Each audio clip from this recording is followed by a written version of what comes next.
What is going on, everybody? It is your Wednesday night Sports Delight, the platform sports talk show, and I am back. Did y'all miss me? I know it's been a few weeks.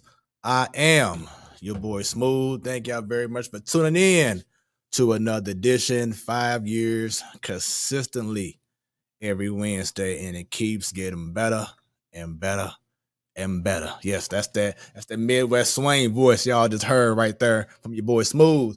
But thanks for tuning in, y'all, once again to the platform sports talk show. Go ahead right now.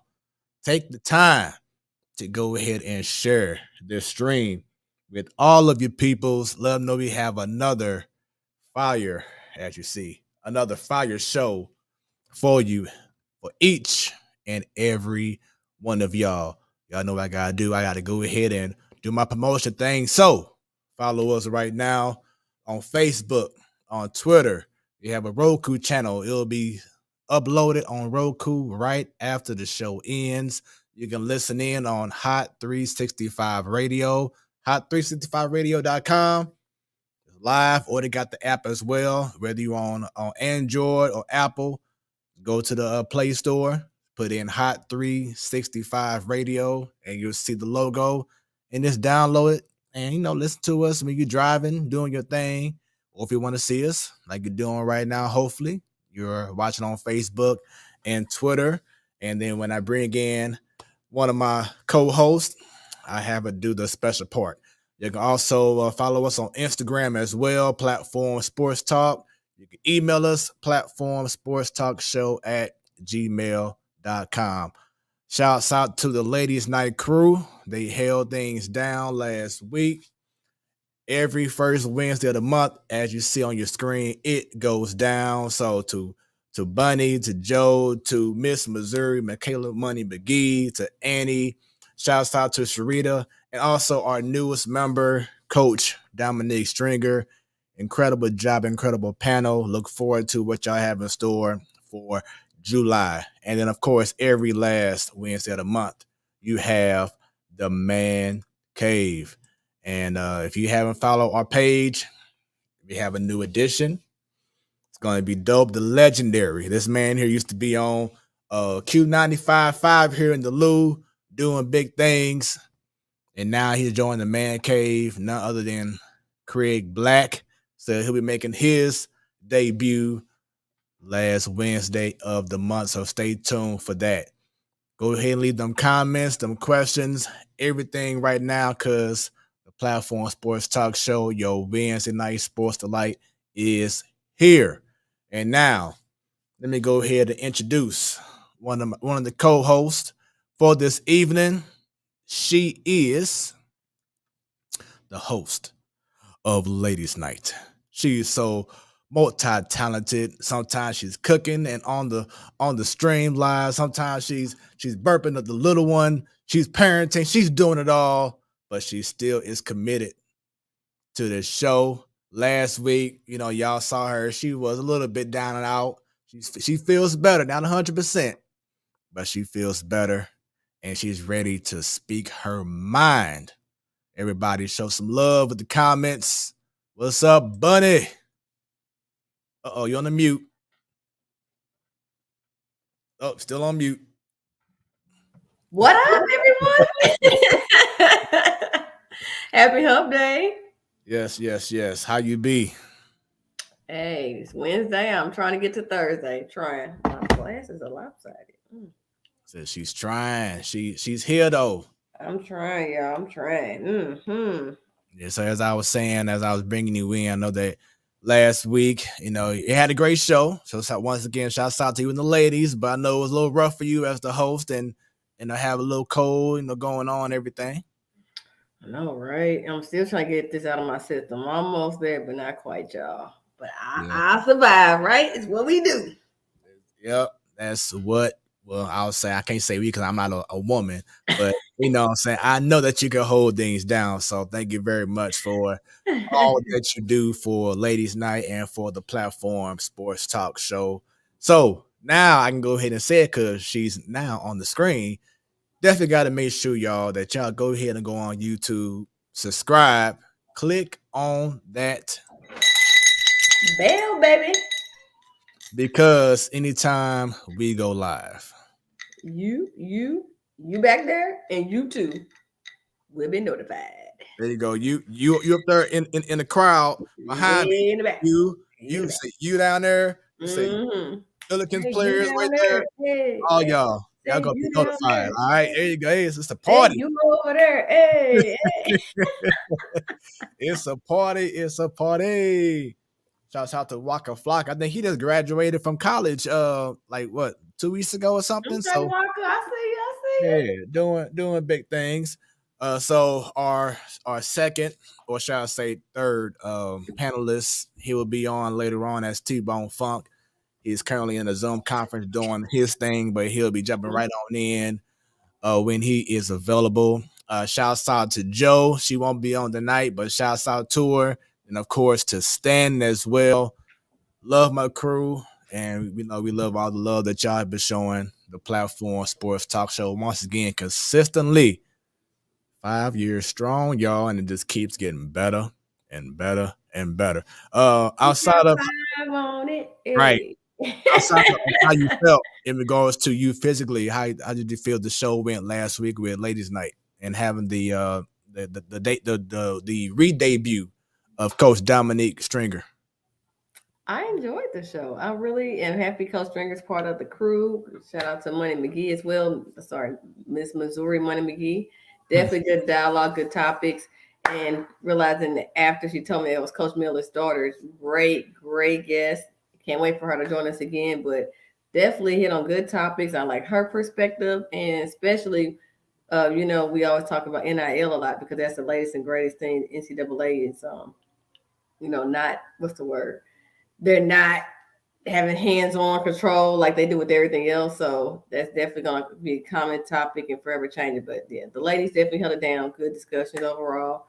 Again, Joe Bowl told her I had the Blues because the Blues just was out of the playoffs when we had our ladies' night last week. But yeah, overall, we got some dope ass women. Yeah, I'm just saying, got to keep tuning in to ladies' night. Facts, man. Y'all definitely, matter of fact, y'all deserve this. Hold on. Y'all, there you go.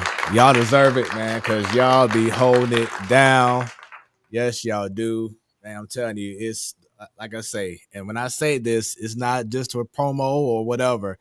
When I say the best panel of women who love sports, I means that, man, because y'all definitely deserve all the praise, man. So, I just appreciate each and every one of y'all. And once again, to the man cave, to the fellas, y'all show about to get bigger and better too. So, hey, it's what we do here on the Platform Sports Talk Show. Because I have another edition coming to the man cave, right? Craig Black, Oh yeah, okay, okay. Craig Black, the blackest man on radio. Now you're about to be the blackest man on the man cave. All right. I love it. I love it. Look forward to having his insight, his passion. Right now he currently resides in DC.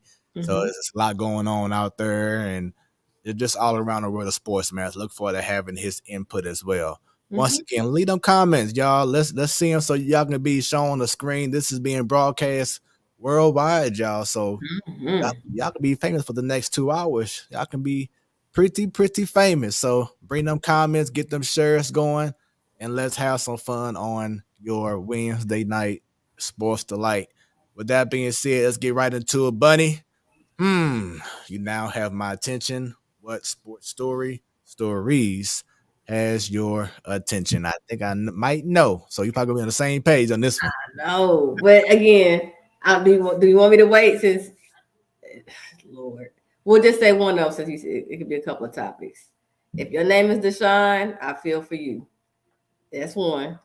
Another one, shout out to I read the background story on Jason Tatum. He got my attention. I know his story, but now I know about his mom's story. It's on ESPN. Great detail article. So we had his father on the show already, Justin Tatum. So shout out to Coach Tatum. And now I got to read about his mom's story. So yeah, she has my attention. And they both helped raise a fine young man who's making his mark on the world. Game 3 tonight. Can't wait to watch a little bit of the second half, I think. I can Right. squeeze some time in. So yeah. So Yeah, I believe the game comes on at 8 o'clock. So Okay. By the time we in, it should still be before halftime. So don't Okay. worry, y'all gonna be in good shape with the platform sports talk show and watching the NBA finals and watching Cardinal baseball. No, I'm Got not right. y'all. And but you know what? That's the beauty of being able to be on Hot 365 radio too. So you ain't got to see us, even though we look good. But Right. you don't have to see us. You can still Like, listen to us in the ear ah, on ah. Hot 365 Radio, hot365radio.com. So check it out. But let's go ahead and go right back to it, man. Let's start it off. Deshaun Watson, this man here, it's crazy because you thought for a minute after the whole silver suit went away that okay, you know what, he's been cleared, he's good to go. Now he get to live life in Cleveland with the Browns and do his thing, and everything is all hey, I'm good to go. And wrong. You know why? Because there's an article that was just put out there by the New York Mhm. Times, and I want to give credit to the writer. Her name is let me put it back up here. Is Jenny Ventes. She put out an article yesterday, New York Times, saying that since 2019, the fall of 2019 to the spring of 2021, this man here, who is a multimillionaire, who could not say get any girl in the world, but his He can get chances any girl in the his world. Go chances ahead. are very highly likely that he can find a nice woman in his life. But what he did instead was he used his celebrity status, and I'm gonna go ahead and say it now, him being a womanizer and not being appreciative of women, he decides to have 66 different women over the span of 17 months as massage therapist or masseuse or whatever you want to call it. And the details are sad. It makes you feel really bad in regards to decent men out there who respect women. And Bunny, I know that you were at the at the reception I had, for Love Is in the Air 2 weeks ago now, and how one of my the words one excuse me one of the words I said was how my mom raised me to a point where I don't even have a bad bone to discourage women or talk bad about women or or treat them a certain way. Then you got this fool here who does something that's just to the point it's just beyond the depths of just ignorance, and like I said, for a moment, I thought because of what the reports were out there saying that he was in the clear. No, it's bad. So pretty much every week from 2019 to 2021, he had a woman either meet him somewhere or they went to a massage space, or even one woman had to have him meet her at her parents' house. Like that's how bad it was for him that he still wanted some way somehow to basically get some kind of attention. And it puts brothers like myself, in a bad light. It puts other professional athletes in a bad light. Think about the women who had to go through this. Like one woman even had to quit her profession because she was just so traumatized because of everything that has happened with what he's doing. Once again, it's just another athlete, and I hate to say it, but another brother as well. That when you get to a certain point in life where you work your butt off to get to where you get to, right? Starting as a little kid, how we've had interviews with players, coaches, starting off here and then getting to the point where you're getting scholarships and recruiting. Then you go into college and you're becoming a star. Then you get drafted. Then you get money and whatever, and then you do stuff like this, and it's embarrassing as a black man to continue to hear these stories, whether it's rape, whether it's abuse, misuse of who you are, and the mistreatment of women. So just from your perspective, Bunny, I know this definitely pisses you off, even more because of what's going on already. And not just that, but the Houston Texans, they even assisted in setting up situations and arrangements for Deshaun Watson, and also for the Cleveland Browns, who felt, well, let's sweep everything under the rug like nothing happened, and give him a $230-some million contract for 5 years, as if everything's gonna go away.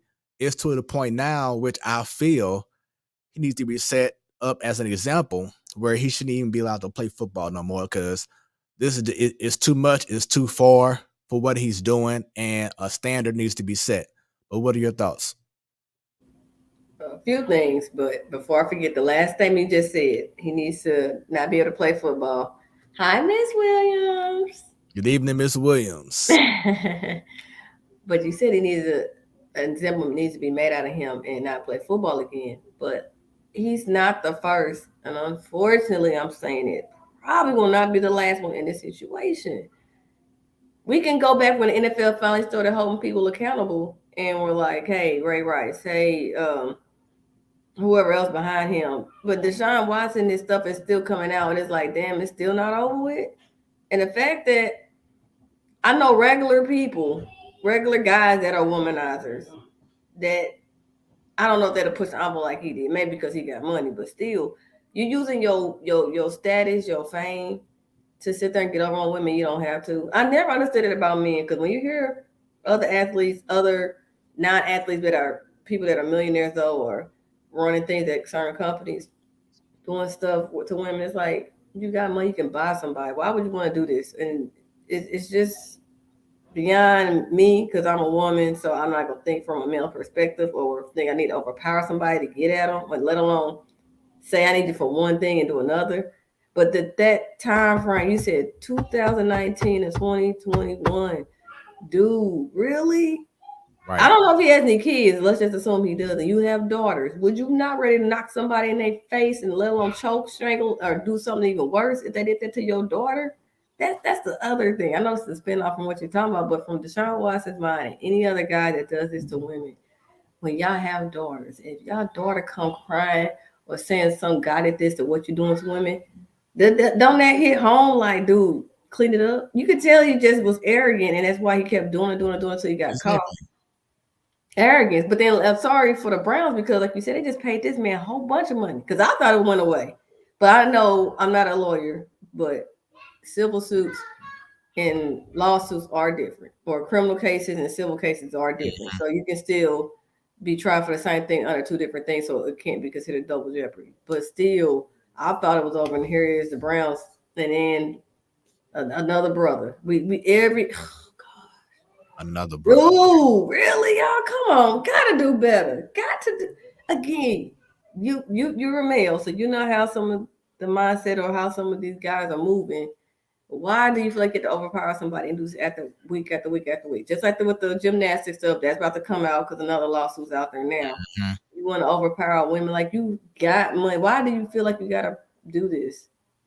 It's a straight ego thing, and like I said before, you have so much money already in the world. There's no need to always have to get a masseuse. You know what I'm saying? Like, how come you just can't be a regular gentleman who worked his butt off, and wants to have that a woman that he can have in his life, to say, you know what, I have someone I can share my joy and bless her with, having that one person, but He is a young and dumb stage, so he ain't ready for that yet. Spin off, because you know who else is in the headlines, because they're wondering why she doing this to him. Harvey and Michael B. Boy, Jordan. Harvey, Michael B. Jordan. I was like, oh God. I mean, it's not dealing with the Sean, but the mindset of she want to live her best life, and she don't want to settle down. She don't got to. He want to settle down. She don't want to. You hearing this back and forth? It's like, wait a minute now. This is a reversal for one that's in the spotlight, but Mhm. it's common for guys to get with a chick and they think they're gonna, settle down with them, and then the dude like, nah, I don't want you no more. I'll hop to somebody else, So if that's what Deshaun was thinking, you again, but you have money, you could just have somebody on retainer if you want to call And it, to be you your know, masseuse or to do whatever needs to be done. and as the song says, money can't buy you love, but damn, it doesn't mean that you disrespect women either, though. He wasn't looking for love, you know that. He's looking for lust, and then someone want to overpower him. And that's just generally how some people say with rapists are and molesters and other stuff too. But again, we're dealing with a person, arrogance, money. Again, he's still innocent until proven guilty. Mm-hmm. Now, the court of public opinion said guilty on top of guilty on top of guilty. Court of law, innocent until proven guilty.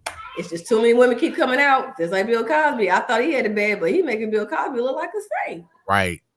He got Bill Cosby about to go on tour and you know what I'm just saying it's just sad, man. Once again, another brother just doing stupid stuff and it just gets tiresome, man. It just continue to set us back even further than where we need to be already. Cause it's already, preconceived notions about how we are anyway, especially when we have money or trying to get money. Or being an athlete, but I know for every athlete that's in the limelight for knowingly doing something stupid or wrong to women, there is men that's not in the limelight that's doing something right to women. Yeah. They just get the attention, of course, so it's only the bad ones that take it all up. Yeah, so Deshaun Watson, man, as I said before, I truly feel that an example needs to be set. The bar needs to be raised. And NFL, though, they sketchy, man. That's why I said I had to touch on that right away. Looking at that, he may get a whole season suspension, a ban. The way you get a ban is doing what Kaepernick did. And doing what Kaepernick did, hopefully, that's going to let him get a job again. But if you anti-American or going against the flag, yeah, you get an unofficial ban. Mm-hmm. Being a womanizer, even when women don't give you consent, no ban. NFL about that money, and they know Deshaun will sell tickets. Sorry. The number one religion in this country is money, not God. So I don't see a ban coming. And I want to play this video from Mina Kimes. She's a ESPN personality. She knows her sports as well. And she had this to say about the matter. Let me go ahead and get this queued up and ready to go. And let's make it happen. First, I'll say I consider this to be a major, major story. You laid out a lot of the important developments in Jenny Vrentas' tremendous reporting, but I'll add another one. At this point, she has now spoken with multiple women who shared similar stories of these awful encounters with Deshaun Watson and did not sue. That is important because, as you know, so often with stories like this, people's first instinct is to question the motives of accusers, to bend over backwards, trying to justify unjustifiable behavior, to hatch galaxy brain conspiracy theories instead of simply reading an article and then ultimately to willfully forget. Tony, that is, of course, what the Browns bet on when they gave Deshaun Watson $230 million, that not just their fans, but the media, the NFL, people in and around this league, that we would all move on and forget. But they failed to account for something, or someone in this case, which is that Jenny Vrentas would do what they refused to do, what they lied about doing, which is actually investigate Watson's claims. And as a result, I think the NFL has to go harder on their suspension, and I think the Browns will face the consequences of their arrogant behavior. There you go. So that's Mina Kimes. Once again, she's a ESPN personality. What are your thoughts on what she just said? I mean, it's pretty much, at the end, she said that the NFL has to go harder on him. He has to be the example. But, what are your thoughts? Again, I mean, she's right. He definitely needs to be punished. Again, but the NFL's track record, I'm thinking they can say, oh, we're going to give him a, what do you call that? As a year suspension. Me too, for no money. But still, that's not a ban. Again, the only person I've seen banned so far, and maybe hopefully he's going to stop, is Kaepernick. If you're doing the anti-American, speaking out against that, or even if you give racial slurs, they don't ban you. But him, I know she said NFL should go hard. The track record proves otherwise. He sells tickets. He sells money. I'm sorry. I see them, if they give him a 2-year ban, 2-year suspension. That's the most. It's what, 17 game season now? 34 games where he won't be able to achieve records or break records or set records, but he still can. And even if it's no pay, we know he won't be hurting, but still, it's not a lifetime ban. I don't see them taking it that far. And again, you know how it is, NFL on a slippery slope with this stuff. You can accuse and even suspend him before he has his day in court. That's a slippery slope because they can jump the gun and something be like, it's not 66 women, it's only 20 women. One is too many, but just saying, and they may try to retract. It's just, again, NFL stick to something. If they do, I'm surprised if it's going to be a really harsh one. The harsh is lifetime ban. Other than that, 2 years. Oh, sorry about that. You okay? Yeah. So that's the Deshaun Watson story right there. As of right now, I'm pretty sure more will come in the matter of The other day, is something coming out. always something. So we'll end with that. And as Ms. Williams was saying earlier, it sounds like a sex addiction to her. Shame on him. Exactly. He has an addiction, and definitely going about it in the worst, the worst way. So another. Did you have anything else that was on you? They had your attention. Besides the Jason Tatum story now. Okay. I mean, as far as regular headline, man, I know we're gonna talk about other things. So I know Joe isn't in today, but we'll go ahead and get right into a little bit of hockey. Something that's on my mind. The Avalanche, they, as expected, we had this conversation in the chat that had a feeling the Avs were going to go ahead and shoot the Oilers. They were just too much of a team, and they did that. And then on the other end, on the East, the Rangers and the Lightning, the Tide. And what's so significant is that at the beginning, the Rangers had a 2-0 lead. And be like, okay, the Rangers may show a little something and surprise some people. But then the Lightning came back to reality. The defending champs, they won the last 2 years. And of course, St. Louis's own Pat Maroon, if he wins another championship, he'll have 4 in a row.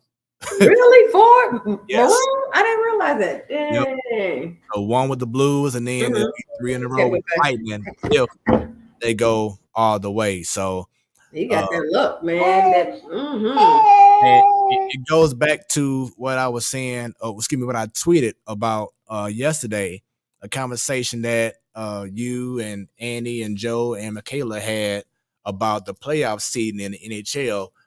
This is a prime example of why the NHL playoff seeding needs to be different or similar to what the NBA is. Pretty much 1 through 8, not how they have it now. Because truthfully, the Blues and the Avalanche should be meeting in the Western Conference Finals. Right, and that's the semifinals. I thought it was me. I'm like, how they facing this powerhouse already? But okay, that's why they don't do the seeding the same. Okay. Yeah, they totally jacked it up over the last 3 or 4 years now.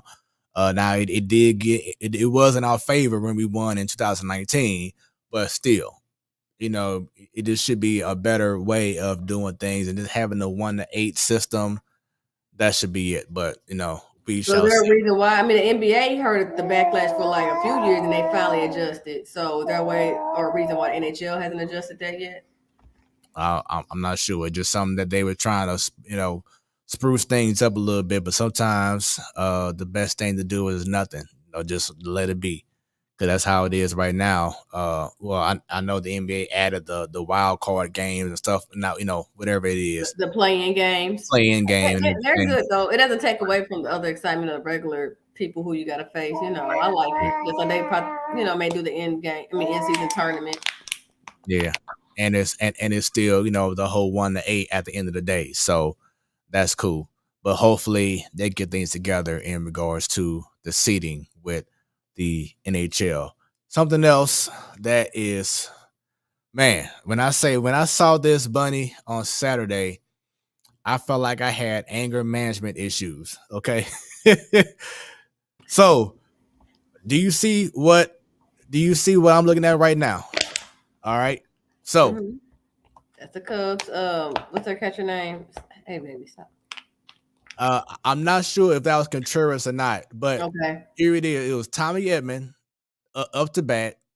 The Cardinals were down by 4 runs. It was bases loaded with 2 outs, and the count was 3-2. And you see where the ball is right now, correct? I do. When that pitch was thrown, that was where the ball was thrown, and the umpire called it a strike. And Tommy Edman was struck out with bases loaded, and you had Nolan Gorman on deck as well.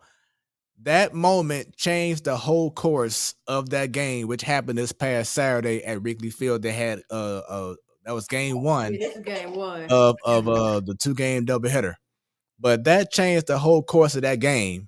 And Joe and I have been talking about this a while back now, but it has been too common that we're seeing all these umpires having different strike zones.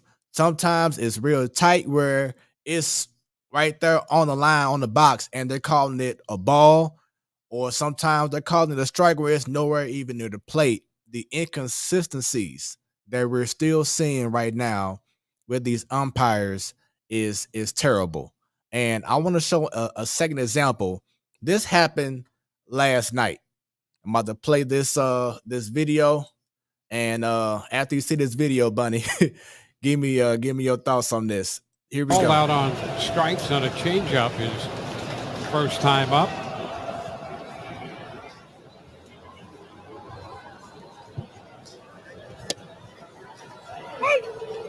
It's a strike, 1-1.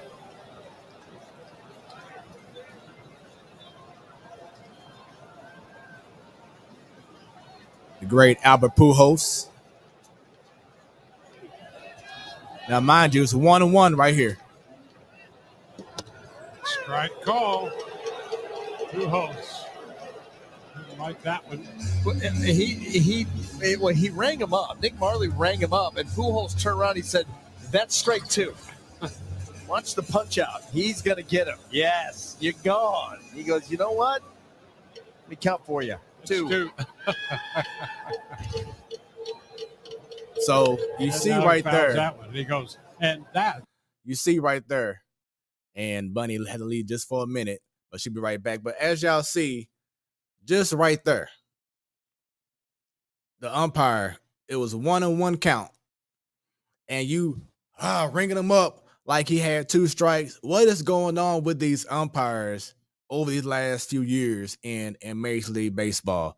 Once again, all the inconsistencies, having their own little ways, they need to be held more accountable. Like I said, the play with Tommy Edman that I showed earlier, that play there, that really just put me in a very foul mood. That moment when I saw it. And Bunny, what was your thoughts when you saw that video of the umpire calling out Pujols and he only had 2 strikes? Well, one, at least I don't have anger management like you, because I don't have high expectations on umpires. You know, Dave, MLB, and your boy Manfred been talking about trying to use robots to do the strike zone and stuff.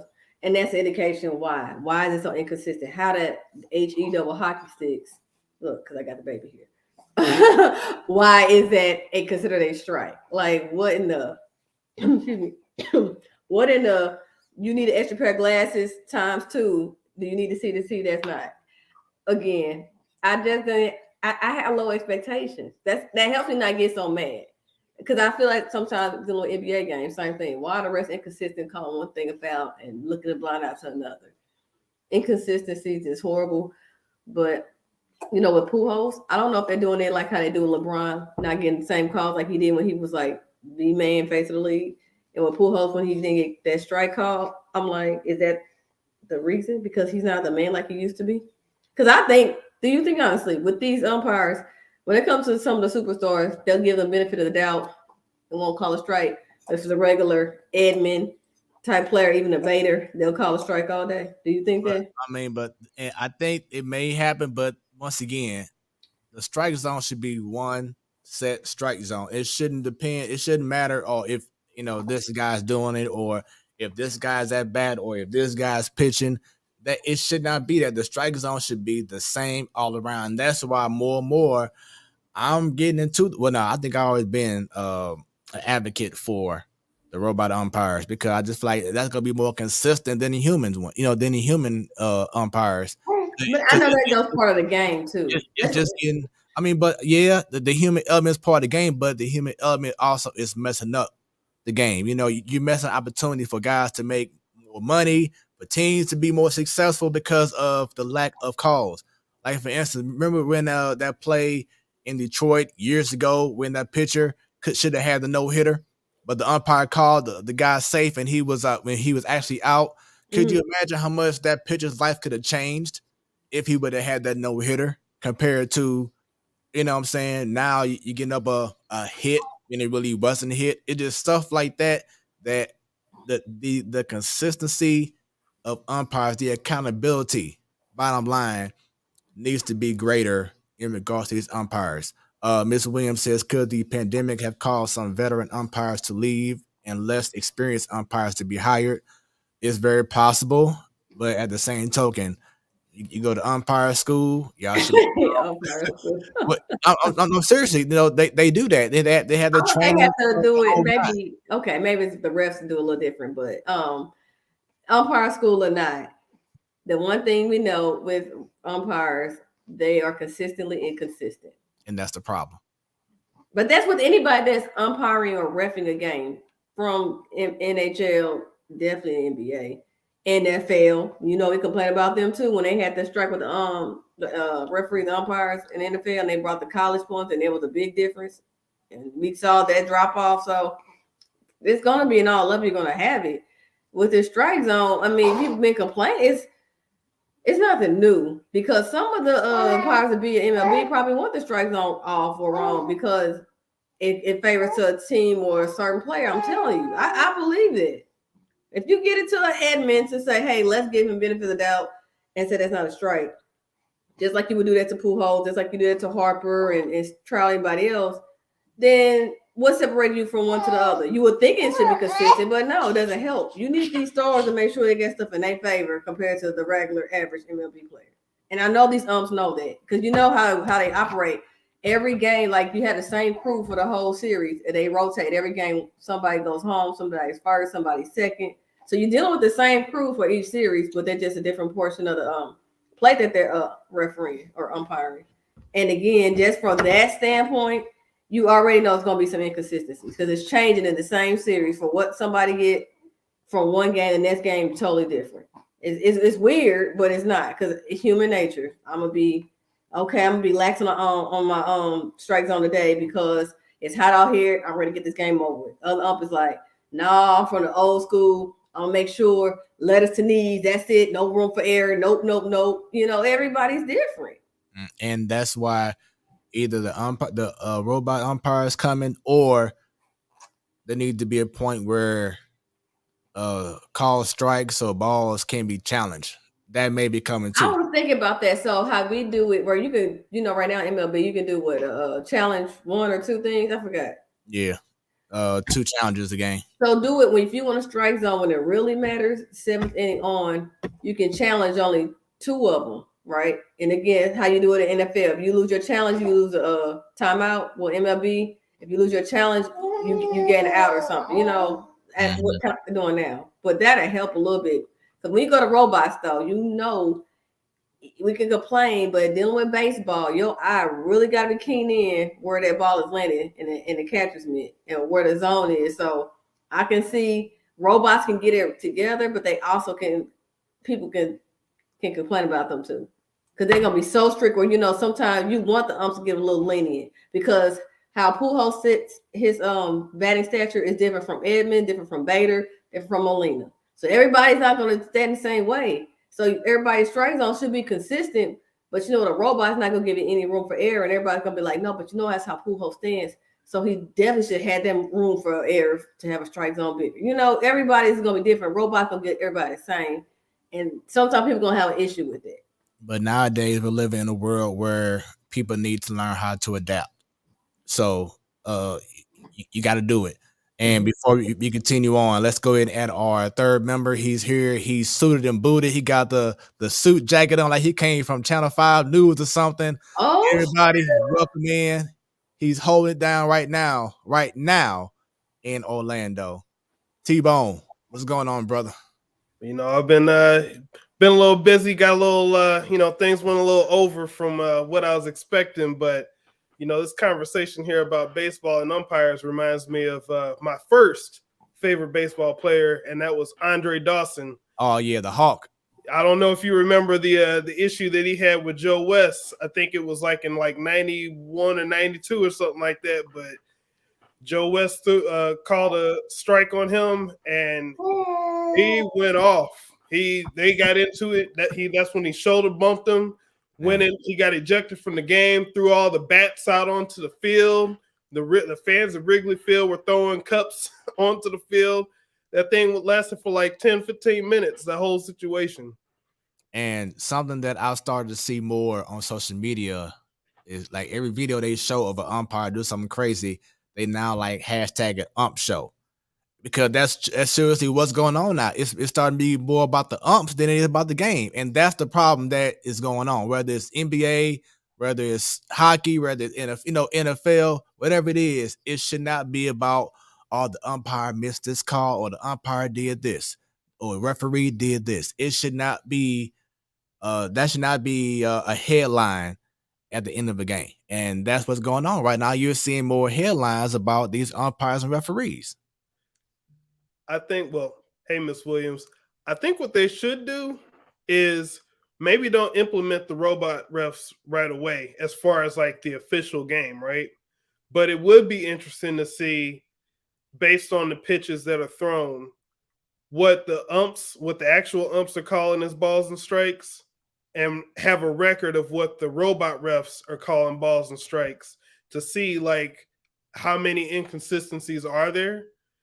And that way the teams would be able to make a case whether they want it or not. Because in reality, some teams might not actually want the robot refs because it might not come out in their favor when they look at it, So it'd be interesting to get a comparison to see what the calls would have been compared to what they are, unless they already do that, which I'm not sure. Usually they've been implementing stuff at the AAA level before they implement it in the majors. They start there, they use them as a test dummies or phase one of the new rule changes or what they're going to implement. So I don't know if they're doing a comparison of robots and the humans, but they like probably will. See the variance between the two. And T-Bone, because we're still on the subject, did you have a sports story or stories that has your attention? Oh man, look, I've been busy I'll go to a wrestling because I can default with that one. But the injury with Cody Rhodes, that's probably about the man. At first, when I saw it, it was so ridiculous I couldn't even actually believe that was the thing. I'm looking at it, I'm like, wow, maybe they used some type of like makeup, and then as it went on, you could clearly see like, nah, that's not makeup, that's real deal. Yeah. So, I mean, it was kind of interesting to see like that they let him go out there doing that, which my thought that I had initially was kind of, I think what the case is actually showing now was, normally with injuries, you don't want somebody to go out there because they could, worsen the injury. But if that's as bad as the injury is going to get and it's not going to really cause any extra damage, there's no real harm in doing it except for, managing pain. So if they can manage the pain and get him to go out there and do it, I guess it works. If T.O. can play in the Super Bowl with a broken leg, I guess Cody can go out there with a torn bicep. Yeah. Can I ask a question real quick regarding wrestling? Not with that topic, but since we're hearing about The Rock, his daughter is supposed to be entering WWE any day now. They don't have the debut date yet, but the whole riff with Sasha Banks leaving WWE. Do you think they're going to definitely be pushing her more to get some of that fan base back, or still interested because Sasha Banks left and now The Rock's, it's his daughter, but still, it definitely will attract viewership? You think that's the narrative? I mean, she's got to start off in NXT first to see where she's at and to see what she can do and to develop some type of, persona and everything like that. But she's got a long way to go before she's going to be like, main TV ready, even if she is The Rock's daughter, just because of, if anybody can know that example, it's The Rock. You don't want to shove somebody on the TV too quick and give them too much when the fans aren't necessarily wanting it. So, but it'll be interesting to see what her trajectory could be. I mean, I think that she would have a place, obviously, with The Rock's popularity. She should have a place in some way, but that might not actually be as a wrestler, right? She might wind up starting out in NXT, and it might turn out maybe she's a better ring announcer, maybe she's a better interviewer, backstage interviewer of some sort. So just because she's The Rock's daughter doesn't necessarily mean that's going to translate into her automatically being, the next Rock. Okay. So you know what? Now that we're here already talking about wrestling, T-Bone, let's go ahead and debut your segment, T-5, as you break down your top 5 wrestling storylines, whether it's WWE, AEW, whatever it is. Give us your top 5 wrestling storylines. Well, I mean, we'll go with one of them being the Cody Rhodes thing that we just talked about. What the as far as the storyline, you know, we talked about the real life injury aspect of things, but the storyline that they just did, and I don't know if I call this top 5. I guess it's top 5 because of the importance, but you know, as far as what I'm thinking about the story, not really feeling it as much as I would like to. But you know, he came out on Monday and you know talked about the injury. And then, you know, talked about, hey, you know, what if I could win Money in the Bank? But the only problem with that is obviously he's injured. Maybe they could have him come out at the end or something like that. But then they have Seth Rollins come out and he shows the respect. And then just when you think everything is all and well, Seth Rollins attacks him with a sledgehammer. And then, you know, basically what in theory should be writing him out, right? You would think that that's writing him out, but they show when they come back from the commercial break that Cody's struggling to get up, and he gets up and he walks out on his own. And I'm thinking, well, you just killed everything you just did there. Like, if you're going to write somebody out or you're going to put some doubt on something, don't have him walk out on his own. That's just, you know, you basically taking away from your own story. You know what I mean? Like, right. Let him get the sympathy. He don't have to be Superman. That's the stuff that they didn't like about Cena, right? Cena can always get up. There's always one thing with Cena, and I'm not like a Cena hater or anything like that, but there was always one thing with Cena that happened where I'm like, what are you guys doing? And it was at Backlash. I think it was 2008, maybe 9. But the Big Show choke slammed John Cena through a big giant light that they had in the set. And it looked awesome, right? He gets choke slammed through the light. They have the effects and everything. Cena's on Raw like the next day. And I'm like, what are we doing? What are we doing here? Entertaining you still. He's still entertaining is what he said. No, that's killing your own angle, because if somebody can't get sympathy, if you can't have sympathy and you just know, well, they're just going to get up and come back right the next day, then there was no point in doing it in the first place. So if somebody gets hit in the back of the head with a sledgehammer, there's no reason why they should be standing up, walking out, showing people like, I'm okay after all. I'm all right. So that was one thing. Second thing would be switching over to AEW. You have Wardlow beat MJF. You know, I wasn't on last week because last week was Ladies' Night. You know, first week of the month, first Wednesday of the month, Ladies' Night. But, you know, Wardlow beats MJF. So this is like 3 storylines in one here, you know, as far as the top 3. So Wardlow beats MJF, but that wasn't even the main story. The main story was MJF no-showed the autograph session the night before. Will MJF show up? That was what people were more interested in. Wardlow is this person who's been, you know, they've been building him up. This is supposed to be his big moment, almost like a Cena at WrestleMania 21 or a Batista, better more so at WrestleMania 21. This is supposed to be his big moment, and he's overshadowed by the guy he's facing. So then they have Dynamite, and then MJF goes and cuts this, what everybody wants to call a pipe bomb promo. And to me, and I'll say it, to me, that was the most worthless promo that they could have done. All this stuff about the backstage politics and how Tony Khan is spending his money on former WWE guys, and he should be paying him, and MJF does this and MJF does that. It was dumb. And the reason why it was dumb is because why do you want to draw a negative attention to the stuff that people who like your product might not necessarily have already realized? Like when you're saying, oh, I don't do these different things, and I don't drop people on their heads. And that line could have been taken different ways, right? You could have taken the line of dropping people on their heads as far as like people making mistakes, as far as actually making mistakes, which that happens. But then you also have that's what everybody in wrestling does as far as moves. They do the type of moves where people get dropped on their heads, and then these people bounce back up, just like I was talking about with Cody.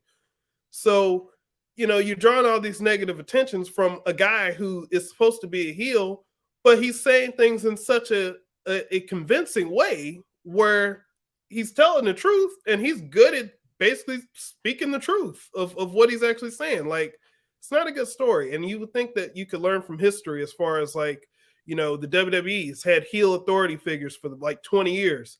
And there became a tipping point where people started to realize, like, no, we don't like this company because this, that, and the other. And it's mainly because of how they're presented on TV. They take the TV as the company. And Tony Khan is not a TV persona. Tony Khan is the person that they know as the owner. And there's only two ways that this could really go. Either Tony Khan comes out and becomes on TV, but you don't want that because he's not good on TV. And why would you want this guy who's built up goodwill with the fans, who's supposed to be the guy for the fans, to be represented as a guy who's doing all the things that the fans don't like? All the fans were cheering MJF by the end of that. So, that's stories 2, 3, and 4. And I guess number 5, also MJF, because the speculation and continuation of this storyline, I guess, is that the Discovery people have taken MJF off of all of the advertising and the products and stuff like that. And to me, all this stuff is just a whole bunch of people aren't interested in all the wrestling and stuff that we're doing. So let's come up with all these different things to make them think that it's real, which is going to make people be interested less in the actual wrestling product. So I think all of it's dumb, but it's most important stories right now because, yeah, it's hot right now, but it's going to cause the downfall of the company later. You think? I saw that John Cena supposed to be coming back by the end of this month to on Monday Night Raw. Yep. Is it? How'd that come to be? I mean, it's about that time. Yeah, he's free. Then you got SummerSlam coming up. So, okay, good marketing tool. Okay. Probably against Theory. Now there was an article that I read today. Well, not really read, just like the headline, but it was talking about how a possible Cena versus Seth Rollins could happen. What do you think about that? I mean, they've done that already, right? Mm-hmm. If you're going to have Cena at this point, the better use of Cena would be against somebody who's on the younger end. And I know Seth is younger, but Seth is already established. Like, Seth is Seth. And Seth and Becky Lynch, to me, are kind of in a bad spot right now. They are. Where they're established, but they're not the top people, but they cannot be any farther below than they are right now as far as like their stature. So there's not really a good spot for them to do stuff with. That's why Seth has lost to Cody the past 3 weeks because, well, we don't really need Seth to win. And, well, there's nobody else that he can really feud with. So we'll just have him lose. And they're having Becky lose because they're in right now like the spot that Randy Orton would have been in at some points over the years where it's like, well, you're our guy, but we don't really have anything for you. We don't really need to push you. So we're just going to kind of hold you here. And, if you lose, you lose. Nobody's going to say anything about that. But, yeah, I lost my train of thought there. What was the question? Just your thoughts overall, just about Cena and Seth Rollins. Yeah, I mean, with Cena and Seth, they've already had those matches, and Cena already did what he could do for Seth. I think it was 2016. 2015, I think it was, back when he was feuding with him over the U.S. title and all that stuff. So, I mean, they've already done what they need to do with those two. I mean, like I said, Theory would probably be the better option. I can't really think of anybody else. He's already faced Roman Reigns. There's not really a lot of people who he would need to face. As far as the young baby faces right now, young heels, Theory's pretty much the only one who would be in that spot to face Cena. Got you. Last thing about wrestling, your thoughts on how the whole Judgment Day team ended with them crossing Edge. You think that was the right move to do? Yes and no.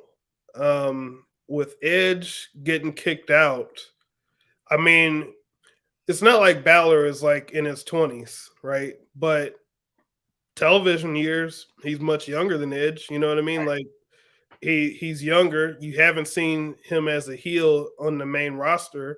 The only problem is and I can agree why some people just absolutely didn't like it, is the fact that sometimes when characters are in a heel group, and you know, an example of this would be Randy Orton, right? When Randy Orton won the title in 2004 with Evolution, and then Evolution turned on him, I mean, Randy Orton really didn't do anything to make the fans really cheer him. He got beat up by some other heels, but he was a heel. He was just a jerk to everybody else. So why would the fans automatically react to him positively? And they kind of learned that. So, you know, with Edge getting kicked out of this group where Edge has basically been cheating and doing all these things to other guys, I mean, what sense is it going to make in a couple weeks if he's like, AJ, I know I did this and that, but you were the leader. It's not like you were the follower of the group. You were the leader of the group and you got kicked out. Like, it would be ridiculous for AJ to be like, yeah, I'll help you. Like, unless they just do a complete turn where like, oh, Edge goes to reach out to help for AJ, and then AJ's like, yeah, I'll help you. And then AJ goes and kicks him and beats him up too. Like that, I mean, that would make sense. But I mean, as far as like just being turned babyface because you were a heel and the other heels didn't like you, like it's not usually a good way to go. So let's go ahead and switch over right now to some NBA Finals talk. And as you see on your screen, in a matter of moments, you're about to have Game 3 of the NBA Finals. It's going down. So once again, you can listen to us on hot365radio.com or on the app. And you can watch the NBA Finals. The series is tied at 1 between Golden State and Boston. Bunny, what has been your thoughts so far on this series? I'm happy. The Celtics came out clowning, technically. Yeah, you happy too, Patty? Yeah, you tell you was happy too. We were watching together. So even though Justin Tatum, St. Louis' own, did not have a good game Monday, team ball showed up and showed out, specifically in that fourth quarter. All I can say is Al Horford said, I finally got to the finals. I'm going to make the most of this, okay? Horford shine, White shine, Papa, what's the other little shooter? The pop put something from Celtics. The shooter, he clown. Again, Tatum was a facilitator because he wasn't on his game scoring wise. It all prevailed. Of course, I knew that means the Warriors was about to come with that fire. In game 2, they did. Of course, Steph was on the Clay back at it. Draymond get into smart, like not smart. Jaylen Brown, him get into that little small little, you want to call it altercation. That's what Draymond does though. And nobody, I'm glad the refs didn't try to eject him because I've been technical for that. Him and Jaylen, and then throw him out. I didn't want that. I want a good competition, make it fair. Because you know what happened back in 2016 when the Warriors and the Cavaliers faced each other because Draymond got into it. They decided to eject him, and he had to sit out a whole game, and that made a difference in that series. So I didn't want that to happen again. But anyway, overall thoughts is what I'm thinking it should be. Competitive. We don't know who's going to win because you just can't say a shoe win every time because everybody just knew the Warriors going to win game 1. And the Celtics had something else to show for it. So game 3 in Boston tonight. This is not a decisive for how the series is going to go to me. If the Warriors win tonight, of course, it's expected. If the Celtics win tonight, actually it's expected too because they're at home. So game 4 is when we're going to see, okay, who is really going to be in trouble. Game 3 is trying to get a feel for it, but we don't know because nobody expected Boston to win on the road that early they did. So that's right. You tell them, girl. You tell them who you think is going to win this series, though. You said Warriors in 7? Bet. Warriors in 7. Okay. That's what Butterball said, y'all. Mark her words. Her little baby talk said Warriors in 7. I'm going for the Celtics still, though, but she said 7, so we'll see. T-Bone, have you been checking out the games? I have been wanting to. I've been keeping up with like the talking, you know, the highlights and stuff like that and hearing about it. But hopefully I will get a chance to watch this game in a little bit. But I still think, I can't remember if my prediction was Warriors in 5 or Warriors in 6. But I think that, you know, Boston got that first win and that made, you know, Golden State kind of awake. And, yeah, you saw what happened in game 2. It just shows what they can do. So let's see what happens in game 3. see if the Warriors still have that same type of energy. Yeah, and that's the great thing about a series, especially in the finals. Game one, I was even surprised that Boston won, especially after Golden State had that lead after the third quarter. And then all of a sudden, Boston exploded. Guys are making shots. Darren White, Al Horford, Tatum didn't have his best game. Marcus Smart, he was making shots. Grant Williams, the team would just hold things down. So then game two, as Bunny brought up, and this is the key, and this is why I tell my wife that Draymond Green is the heart and soul of Golden State, because he took game one personal because he felt like everybody was making a big hoopla about Boston winning game one. But he came out and he agitated every Boston Celtics player that he could. He got under their skin, and it took them away from what they did in game one. Boston has more size. They're younger as well. But Draymond took them out the game mentally. So that made them not be as aggressive as what they should have been in game two. And that's how Golden State won that game. And now it's like Golden State got their mojo back. Like, okay, we have to remind everybody real quick who we are and why we have won, 3 times over the last 6 years or so now. So it's going to be very important for Boston in this game to establish their presence down the paint. Tatum needs to take advantage of mismatches because with this size, he can pretty much shoot over everybody if he wants to. But he needs to really show. He needs to really be efficient tonight. Horford needs to make a statement down the paint. The defense for Boston needs to show up big time as the game is about to start very soon. But you cannot allow Draymond Green to get under your skin. Let him do what he want to do, but do not allow him to get under your skin because it's going to take away from the game plan and it's going to mess things up like a different game too. But I feel like this series will be a game 7. I did say before the NBA season started that Golden State was going to win the whole thing. I still feel the same way, but I am rooting for Boston and for Tatum to, hopefully prove me wrong. But we shall see. But it is going to be a great, and it already is, a great NBA Finals.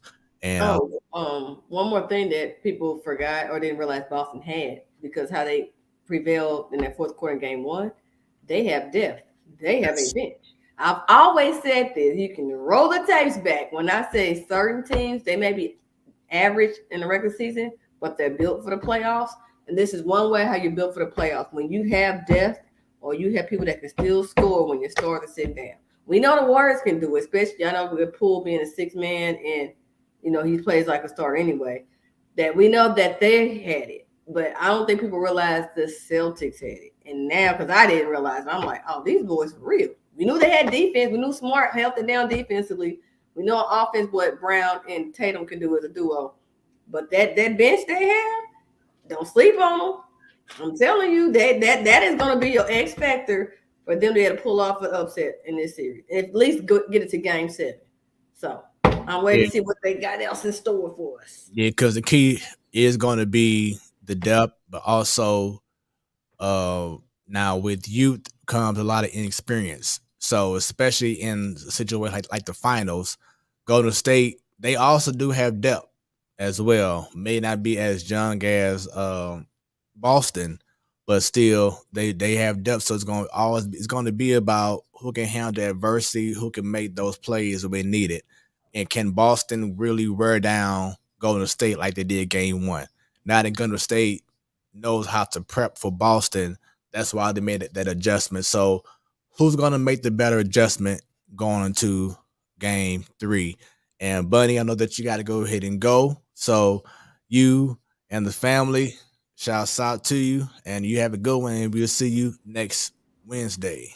Thank you, gentlemen. Have a great evening, great show, and let's see what the Celtics do tonight. Oh, yeah. Sounds good. Appreciate you. See ya. All right, this is the Platform Sports Talk Show. I am your boy Smooth, and right over here we have T-Bone. And it is that time. T-Bone, I got to tell you a story, man. So right before COVID hit, I went to a SLU basketball game, and they were playing Seton Hall. It was my first time going to a game, and I probably say in a long time. I think the last time I went prior to that period before COVID, so I probably say about 2019, 2020. It was when Majerus was still coaching at that time. And for those who follow SLU, he's no longer with us. But I went to the game to check it out. And there's something that I have not seen at a SLU game happen. I'm seeing this this young, tall, skinny, black man roaming around the arena, holding a microphone and getting the crowd amped up throughout the game, doing the intros and everything. And at that moment, I was like, man, this dude here has the coolest job in the world. To be able to just be yourself, go into the crowd, I think the name is the Slooligans or something like that. He'll go into the student section, or he'll go here. He'll grab people from the crowd, whatever it is. He's the ultimate hype man for SLU University, especially for their men's basketball team. And then to find out that he is also a hip hop artist as well. So he holds things down as an incredible MC, hype man, and he's a hip hop artist. He represents the Lou proudly, and it's definitely an honor to have this man on the show. Been looking forward to this for a minute now. So without any further ado, look forward to having his story told as the Platform Sports Talk Show welcomes to the show Dre'Co. What's going on, brother? Man, what's up, man? Y'all good? How y'all feeling? Good, man. You're doing well, man. See, you and T-Bone, y'all came in, y'all suited and booted for the show, man. I like it. I had to put on my Sunday's best, man. I appreciate that intro too. You doing it. Hey, man. Hey, I appreciate you being on the show, man. I know you, busy doing a whole lot of things right now in your world, but you took some time to be on the Platform Sports Talk Show. So thank you very much, man. We definitely appreciate you. Absolutely. I'm glad to be here, man. Let's talk. What's up? What's up? Man, let's get right into it. Once again, for those watching for the first time, real quick, definitely follow us on Facebook, on Twitter, go on YouTube, subscribe, click on that bell. We also on Roku. The show will be uploaded right after the show ends on Roku, and you can listen right now on Hot 365 Radio. We do it like that. So, Dre'Co, let's get right to it, man. Our first question we'd love to ask the people here, our guest, is when will you say that you first fell in love with sports? My mama say May 25th, 1989. Now, look, since the womb, man, I'm not even gonna lie to you. I would say I was about 6 or 7 when I understood what the game was, what sports was, I should say. But I fell in love 6, 7 years old, man. Like that's all I knew at the time. That was the easiest way to express myself and be with my friends. So outside playing football in the street to playing baseball on the playground, schoolyards with just concrete playgrounds. We had to go get a nice looking branch for our bat. We didn't have the bats back then, so we had a nice looking branch, tennis ball, and of course basketball. Man, that's my first love. So since about 6 or 7 for sure. My mama would say earlier, but that's when I realized at that age that I fell in love with sports. Man, it's funny how you bring up the whole, the stick and not having the bat. So back when I used to live in Northwoods, my backyard, it was like a hill. And I had the big wiffle bat, not the one that was the skinny, long yellow one, but the red one that had the small handle with the big red burrow end on it. You know what I'm talking about, right? Yeah. And so I had these bushes. So the bushes I would consider like the outfield wall. Then I would have, like I said, a nice little area, pavement, and then some grass. So like the grass was the infield, the pavement was like the outfield, and then the bushes were, the outfield wall, whatever. Then I would use, it's so funny I'm saying this now, but I used to use the caps that be on like milk gallon jugs or whatever. Yeah. So I would collect those, right? And so I would toss the tops to myself and hit it. And depending on where it lands, I would like if it gets the bushes, home run. I used to have a whole 9-inning game back in the day because that's how much I love sports and I love baseball. I also had a hoop in the backyard as well. So it just kind of brought me back when you brought up the whole stick thing and us being kids. And T-Bone, I know you can relate too, but how we would just improvise on just using whatever was out there and create our own magic as kids.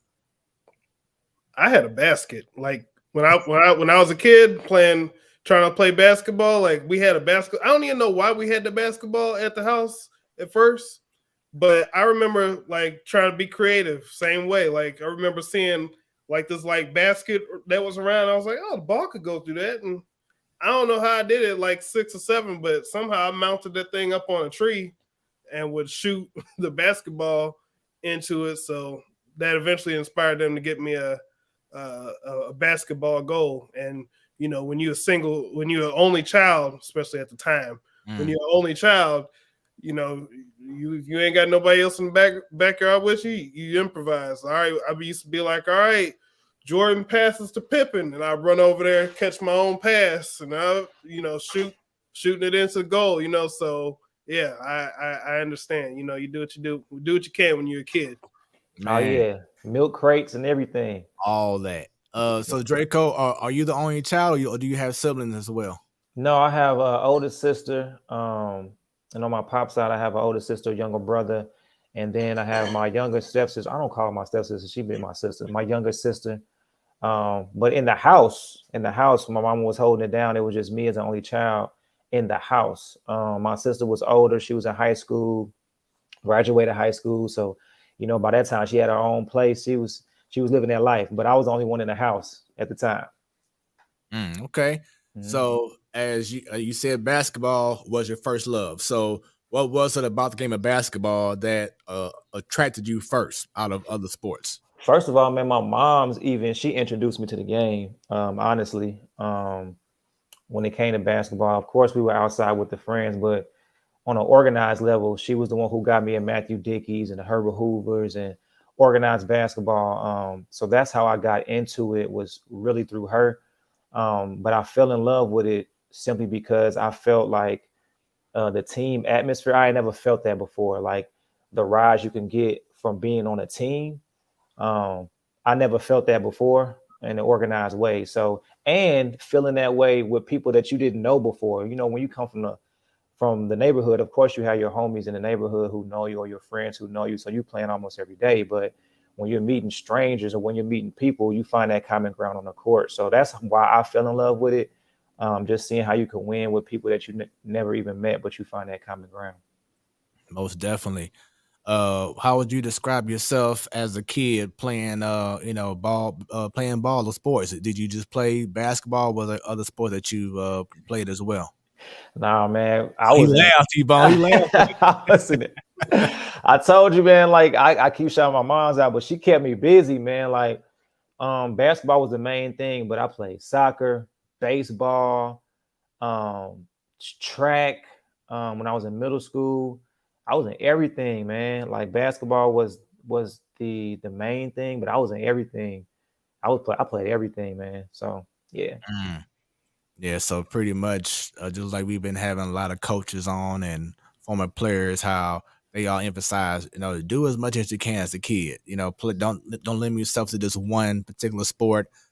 Have fun, do different things. It's all about variety of stuff. So I definitely feel like you agree with that, right? Absolutely. And like I said, I didn't have the wherewithal because all I knew was playing in the neighborhood with my friends. You know what I mean? Those different type of sports and improvising, like you were saying. But when I was open up to those other sports, I was like, oh, there's more out here that you can actually be a part of, and a team that you can be a part of. So yeah, I loved it, man, for real. That's what's up. So now we have to ask that famous St. Louis question. What high school did you go to? I went to SLU. Now, quick story about that. I went to SLU, man. So I've been Billiken. I've been repping for a long time. You feel what I'm saying? But even with that, man, it's going back to my mom's, man. I keep saying that y'all just asking the right questions at the right time. I came from the south side of St. Louis, man. Didn't really have a wide perspective of culture of what's more out there. So coming out of middle school, I'm thinking I'm going to Cardinal Ritter with my friends or something like that, something familiar, you know. But I was able to experience something I had never experienced before, and I was going to SLU. So with SLU, when my mom put me in SLU, it was something that opened my eyes because I was like, wow, it's just not us here. You know what I mean? It's just not us here, and there's ways to find common ground and something that you're not familiar with. So going to SLU, man, that was one of the best decisions that I never knew I needed until I got older. Because I realized like it's so much and it's so many people, different types of people out there that you need to know about. But even before that, it was so many different people that I met that we found common ground, whether it be sports or just through life. So yeah, I went to SLU, man. I still rep it. SLU looked like a small college campus now. Listen, they got crazy. They got crazy. But yeah, I went to SLU, man, straight up. Junior Billiken to the heart of me for sure. Hey, SLU is a fine university. A fine university. I would I would encourage everybody to check out SLU. I hope they're listening right now because that law school, I heard it could be listening right now. I heard the law school is pretty good and would like to have a chance to attend that law school. So yeah, I went to SLU. That's what I'm saying. I went to SLU High School and SLU. So when you were asking me about the high school, I went to SLU High School. So yeah, man, been rocking for a minute. Okay, so tell us about the high school edition of Dre'Co. Were you really into all the sports, and if so, what did you play? The main thing I was in was basketball. In high school, I love writing and I just love to write. So rapping came with that, but my main thing was basketball. I didn't play football in high school, like formally. I still dabbled in track my freshman year, but I was focused on basketball for sure. I fell in love with it all the way, especially when I saw coming out of middle school, that was like one of the bigger gyms that we were able to play with in high school. So seeing a larger crowd, that fueled me, man. So basketball for sure.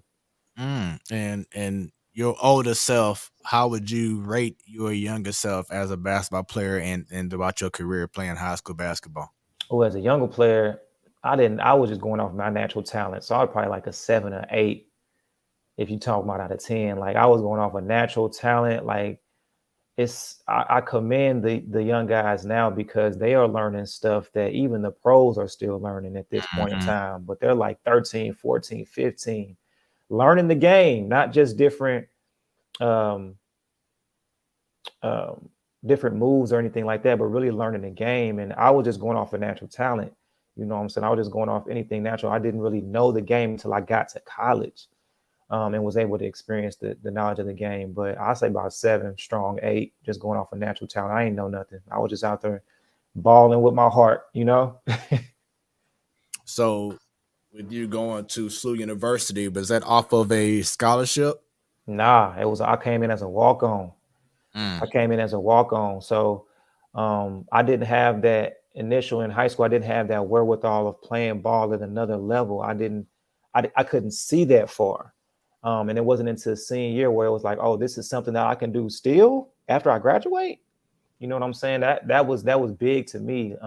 It became real to me. Of course, you can hear about different players who playing ball in college and stuff like that, but it didn't get real to me until senior year. So I came in as a walk-on. I had to try out. I didn't even have my name on my jersey the first year. You hear me? I had to try out like 2 or 3 times, but once I made it, that's a whole different type of story. But once I made it, it was go time from there. It was an experience I would never trade in. So the time that you were there at SLU University, who was the head coach? Coach Majerus I came in on the tail end. I know he had unfortunately got sick, so there were a lot of interim coaches in between that time. But a name that you would be familiar with was the tail end of Coach Majerus. Okay, and just from your perspective, how would you describe Coach Rick Majerus? I know you said that's a whole nother story there, but this is the platform sports talk show, so Oh yeah, definitely free. Feel free to tell that story. Coach Majerus was the greatest mind that I had ever experienced when it came to basketball. When I said I learned the game when I got to college, I learned the game really from him. Honestly, he was tough love. He didn't take no prisoners, and anybody who played under Coach Majerus or knew Coach Majerus from a basketball standpoint, they know I'm telling that truth. Like, he was tough love. He didn't take any excuses. So when it came to learning the game, it was like almost a necessity for him. Like, he would say, like, if you didn't have the appreciation to learn the game, why play the game? So playing under him, unfortunately before he got sick, was something I would never trade in, because like I said, those years were the years that I literally learned the game from a genius like him when it came to that, the intricacies of the game, how to read defenses, just the small things that you would need to do to really make a big advantage in the game. I learned that from Coach Majerus. So it was an experience like no other. And like I said, he was tough. Don't get me wrong. He wasn't taking no prisoners. He was tough, but greatest mind, one of the greatest minds when it came to the game, for sure. Do you feel like he definitely revitalized that university during his time he was there? Absolutely. And not only with his name, of course, he had his outstanding resume before even coming to SLU, but he started the peak of revitalizing SLU basketball. Nobody was really knowing about SLU basketball for real in those years until Coach Majerus came. Of course, you have the legends that played at SLU, but on a level to where people my age knew about SLU basketball, it wasn't until Coach Majerus came, in my opinion. That's what's up, man. Yeah, I had no idea that you actually were, playing ball for Rick Majerus. So, what position did you play? I was 3, shooting guard. Yep. Okay. And who were some of your teammates during that time? So you got Cormaine Mitchell. Oh yeah, okay. Femi John, Willie Reed, Brian Conklin, Kyle Cassidy, and these are the people who were there like for a minute. Barry Eberhardt, but yeah, cats like that. And did Tommy and those they were graduating. Like Pope was he gave me some guidance too. I was like a freshman. I wasn't even a freshman yet. Coming in. But they were about to graduate. So. And you referring to Dwayne Pope? Yeah, Pope, yep. Dwayne Pope, Tommy Liddell, Kevin Lish, the OGs in the game. Yeah, and as you were bringing up about Majerus and his style, people knew when you were facing SLU, it was going to be a dog fight. Oh yeah, it was going to be a dog fight. He brought that tenacity. He brought that different feel about playing SLU. No matter if he was on at home or on the road, y'all are going to feel. Teams were going to feel the wrath of facing a Rick Majerus team. Even in practice, practice was like intense. You know what I'm saying? Film sessions would be 2-3 hours, but practice itself was intense. Like, it was intense. So when it came to game time, it was easy. But practice, like I said, it was something I had never experienced before, especially as a walk-on. Just going through those steps to get to that point. It was something that I never experienced before, but it was like, man, do you really love the game if you go through those trenches like that and you experience those type of things? So, yeah. So I want to go back, because during your time of playing in high school, how you said that you really didn't know the game until you pretty much got to college. But who were some of those people throughout your upbringing that you would say were definitely some mentors who were there to kind of show you more about the game of basketball as you were growing up. Oh my God. And that came when he was always a mentor. And I can't wait till he see this because everybody who know me knows who I'm talking about. His name is Q. I call him Q. Quincy Moore. Like he was that only mentor when it came to learning the game of basketball before I got to college. Like I said, junior, senior year, when I was like, oh, I can do this on another level. He was able to take me to that level to get to that point to actually play at SLU. Quick story. So the SLU Rec Center, when I was about to go to school, and my coach was talking to me saying, hey, what are your plans? I was like, okay, I want to play at SLU. He was like, okay, well, this was what you need to do. So I reached out to Q, and he's like a father figure in my life, for real. I reached out to Q, and I told him, hey, like, I want to play at SLU. Like, what do I need to do?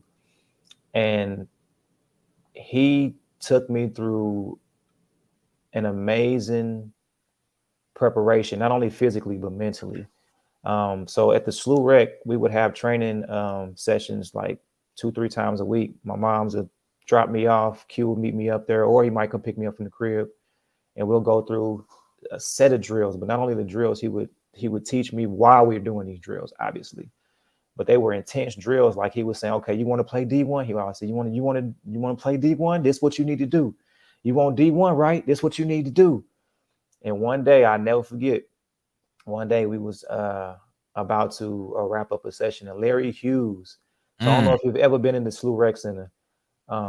It was just me, him, and Larry Hughes. So Larry Hughes was just in there randomly. He was sitting on the bench. I don't know if he was they were wrapping up a training session or what. I don't know, but he was just in there. And we were working out.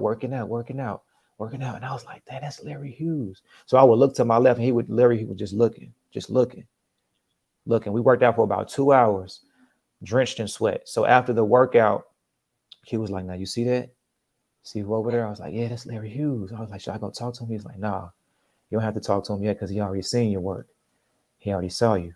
And lo and behold, after that training session, and I started at SLU, they would have these annual alumni events. If you've been to a game and seen it, they bring the alumni out and recognize them. So my freshman year, he was actually an alumni for one of those games, and they came out and recognized all the alumni. But he stopped me on the way out the tunnel. He was like, "Yeah, I saw you, young buck. You know what I'm saying? I saw you out there last year doing your thing. Now look, see where you at?" And that was a testament to me, like, man, my mentor Q was the main one who put me through that. Like, Q, I know when you see this, dog, don't shed a tear. But Q was the one, man. Like, I talked to Q like a couple times a week still. Like, we were just talking the last week, but he was a father figure in my life, man. And he was definitely the one who gave me that mental and physical wherewithal to, like, yeah, you can do this. But he put me through them trenches early on. So love Q, man, for real. Nice, man. That's a great story, and we had the honor to have Larry Hughes on our show a few months back, and that was a great interview. And yeah, and now like Larry, like so cool. He like the guy, man. He like my guy. Like every time we had a game, like it's just dope to see that. You know, he's played at that elite level, so it's just dope to have built that relationship with Larry just through something like that. But yeah. And I think that's what separates a lot of St. Louis athletes from other cities and states is that, yeah, they made it, they've done this, but they always come back home. You know what I'm saying? They always remain humble, and they are willing to be there. Like in your case, how Larry Hughes saw you and gave you them words of encouragement and everything. So that's why St. Louis is always going to be so special, no matter what others may say. But in regards to stuff, it's definitely in sports, man. It's always some kind of bond that just remains, no matter how far you go in sports. You know, you see Jason Tatum, you know, always rapping with the St. Louis cap, you know, no matter where he's at. Bradley Beal always giving back. I know coming up, if it didn't happen already, coming up very soon at Magic Dickey, you're going to have Zeke Elliott hosting a camp, you know, very soon over there. So just stuff like that going on. And T-Bone, I think you said Lawrence Maroney, was he like a senior when he was a freshman, or was he already gone? Maroney was a year under me. I was okay. I'm sorry. So he was under you. All right, yeah. So No, just like I say, you have there's a lot of different cats from St. Louis who born and raised here and gone on did better things, but they always come back home to the roots and always give back. So that's definitely an amazing story right there. I do want to go back also. So you brought up the music. Yeah. In high school, what was it that started something? Your mind is like, wait a minute, music is kind of hitting me, doing lyrics and everything. How did everything start with music? Yeah, so in middle school, we would always freestyle on the bus. It was just something that we always did. That's not a norm. That's not a abnormal thing. But in high school was when I started writing more, just expressing myself more based off of life experiences, what I've been going through. My mama, she always say like, you a writer. You gonna write a book one day. You a writer. You're a writer. She say that still to this day. You're a writer. You're a writer. You get that from your grandmother. You're a writer. So in high school, I was writing a lot. And then when I got to college and I realized music can be if music is my passion. So music can be how you live. You know what I'm saying? Music can be how you can connect with people, similar to sports, similar to basketball. So the first time I experienced that was a step show. In college you have those amazing step shows with the fraternities and sororities. And I didn't know anything, but I performed a song that I wrote and got good feedback from it. I'm at a step show at UMSL in their theater and just performed it, man. And that feeling that I got, I never wanted to not have that feeling again. So in high school, I was writing a lot. It turned into music once I started college, and I realized it can be a real thing that I can go for full force. So one day I was just like, yeah, this is what I want to do. I already knew I had it made up in my mind. I want to be an artist. And things started to trickle down from there. But it started in high school, and it became real in college. It only became real because I saw how people felt when you were able to entertain them. Like, I don't ever want people to leave from my presence without having some type of positive memory. And music was a way for me to give those types of moments for people. So, yeah. And who was some artists that you were inspired by? Jay-Z. I listen to a lot of Jay-Z. Same here. You ain't alone. Yeah. I would definitely say in high school, it was a lot of Jay. It was a lot of Andre 3000, Outkast, but I listened specifically to Andre 3000 because I liked his style of his delivery. I liked his delivery when he rapped. Besides that, I'm a big R&B dude too. Like, my mama played a lot of R&B. So the Sade's, I love instrumentation. So the Sade's, the Al Greens, those artists inspire me. Aaliyah, one of my favorite artists. Those artists inspired me coming up specifically. And then when I got to college, people who would talk my language in college was like J. Cole.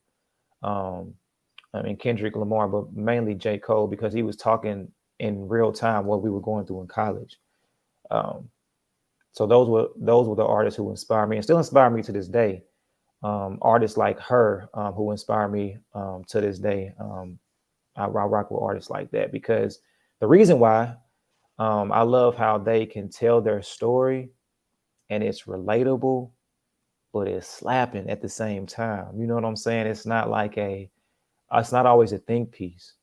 And they always bring instrumentation into their music. I'm big on instrumentation, like live bands or those types of sounds. So that's why those artists inspire me, not just because they wanted a top tier, bigger artist, but how they present their art. And in your bio, you have that you aim to provide a voice to millions of students, a poster child for the struggle of growing older and the changes incurred with time, with heartache and triumph. What do you mean by that? So specifically, I'm meeting you where you are in a nutshell. I can't talk about something that I'm either not going through. I always say, like, man, I can never say something that's not me or that I'm not going through. Because I know once I bring that vulnerability out, it's a way that people relate. And I'm only saying that because that's what people say. Like, man, like your song, like I relate to that. Like, why not? I relate to that. Mondays, I relate to that. I went to work, I just wasn't feeling it. You know what I mean? So certain records like that are relatable is what I mean by that when I'm talking about that in my bio. And when I say millions in a record with me, I say, I know I still have hearts to touch. That's just how I am. That's just how I think. I just know that it's not me. It's the message within the music that I want people to grasp onto and hold on to. So when it comes to that, that's what I mean by that passage in the bio is I want to provide that voice to millions who can relate to me. Simple. And for those who are watching who are or currently maybe in your shoes, seeing what you are going or what you have gone through to where you are now, what are some of the struggles that you went through during your time of developing yourself as an artist while also being an athlete as well? I would definitely say one is understanding balance. The difference between whether it be an athlete or working a 9 to 5, understanding the balance of, okay, what do you want to do?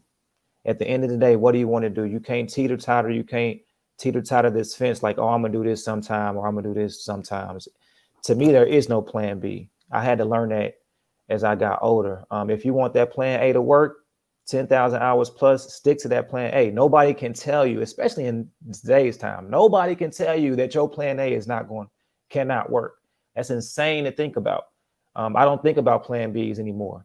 It's always plan A. If that's what you want to do, just stick to it. And there's no way that you can't get to it. So that's what I would say is having that balance from an athlete perspective, having that balance of what do you want to do? And I had to realize that as a walk-on, I realized like I didn't have that scholarship. So it was like, okay, I have to get a job.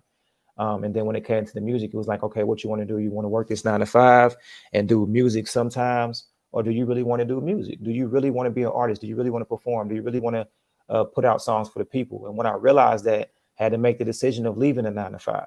You know what I'm saying? So those real-time decisions, whether it be from a financial perspective, those real-time decisions is something that I always encourage people to know up front. Like, don't teeter-totter with it, because next thing you know, it might be 10 years down the line and it sound cliche, but you really will be asking, what if you keep teeter-tottering that line, or if you keep going playing that fence, you know what I mean? So that's the main thing that I would say is realize your passion, and then stick with it. Like, do not falter from that. Stick with your passion, period. That plan A is for you. I know I was just with an organization by the name of Dream Builders, amazing organization, but we were talking about how there is no plan B. If you want a plan A, make sure that you stick with that plan A. Don't let anyone knock you off of that, whether it be the fear of the unknown or them not even achieving that. But for real, that plan A is real. I'm only saying that because I'm experiencing it now. I wish I would have known that when I was younger, a little bit younger. I'm still young, but a little bit younger. I feel like I would have been more ahead. But knowing that now, yeah, there is no plan B. If you really have a passion, go for what you want to go for. It's going to happen, period. Period. Once again, this is the Platform Sports Talk Show, your Wednesday night sports delight. I am your boy Smoooth. Right over here, we have T-Bone. And right below, we have Dre'Co. What up? There it is. So let's get right into leading into having the coolest job in the world, in my view, man. Thank you, man. How did everything happen for you to become the MC, the hype man at SLU University? So after I graduated, I was at a game one day, like, man, it's boring. Why is it boring? Like now I'm in the crowd, like I'm literally at the game in the crowd, like this not what I'm from. This not where I'm from. Right. But I was looking at it from a different perspective. It was always turned, or it was always on a high level when I'm on the court. But after the fact, when you're watching it from a fan's perspective, I was like, no, it needs to be more than this. So I was literally sitting in the student section, and I was like, like what do they need? What do they want? Not what I want to do, but what do they need? How can we make it more fun in here? Like, how can we bring it to life in here? You know what I mean? So I was like, I rap. I love to entertain. I love to make people feel good. I was like, they need an MC. I'm gonna be the MC. I was sitting in the student section. I was like, okay, so who do I need to talk to? I didn't know anybody at the time. I didn't know front office staff. Like, I'm graduated at this time. I don't know anybody. So I literally just went in there cold one day after a game, and I met a guy named Brent Gallagher. Cool dude. He's still there. And I met some of the staff, and I was like, hey, do you guys have like entertainment during the game or anything like that? Do you all think that you are looking for something like that? And mind you, I don't think that they were even thinking about it that at the time, because the program was building. We had amazing players coming in. Mm-hmm. So at the time they were like, no, not really. We haven't been thinking about that. We have maybe some people sometimes come do something, but it wasn't on a permanent basis. It wasn't like an all the time thing, if that makes sense. So I was like, okay, well, I want to be your MC. He was like, okay, well, what does that entail? What does that mean? And I was talking to some of the staff of like, okay, this is what I can do. I definitely want to entertain. Of course, they already knew other colleges, other NBA teams or something like that. They have that, so they were familiar with it. But I was like, I want to be your MC. So like, all right, we'll see what's going on. So I followed up. I stayed on them. I followed up all the time. And when I followed up, I was able to actually do it. Now, mind you, I say this in the song too. I did the first year. I told them I did the first year for free. I was like, I'm going to show you what I do. I'm going to show you how it works. I want to show you what can come of this. So the first year I did it for free. And the fulfillment I got from that when I saw fans in the stands, it automatically transformed. I could tell that. I could tell that it automatically transformed for myself. But even when I was leaving games, people were like, man, that was amazing. I had so much fun. Like, I didn't know Stu had an MC. It was like that. I didn't know Stu had an MC. Like, who are you? And then they started doing research. Like, oh my God, this is Dre. He used to play here. And then stuff started to layer from there. But that's how it initially started. Was I did that first year for free. And ever since then, it's been good to go. Like of course, it's not free anymore. That's not the case. Yesterday's price. It's not today's price. Not today's prices. Nah. But I always say that to say, like, no, don't be afraid to know when opportunity presents itself in a genuine way. Don't be afraid to take advantage of it. People always think about money. I need that. I'm not doing nothing. Money. A lot of times that money won't get you that longevity that a service that you're generally providing can do for you. That money is going to come. Obviously, that's a real testament to what I'm doing now. That money will come, and it's here. You know what I mean? So that's how it started, and we've been rocking ever since. Like, it's like I get fulfillment when I hear, like, man, I don't know what it would be like if we didn't have you as an MC. I don't know. And this is coming from fans. This is coming from season ticket holders. And that's the joy that I initially saw when I was sitting in the student section. Like, how can our fans feel like if we're up 30, if we're down 15, if we're winning championships, period, how can you still feel like if you bring your kid or if you come in as a season ticket holder, that you are having an amazing experience in the arena, period. I want you to have an amazing experience when you leave here. I wish I could just talk to everybody individually and be like, because I never want people to leave anywhere that I see as home or as a second home as a stranger. So that's how it happened when it came to me being an MC. And like I said, we've been rocking ever since, man.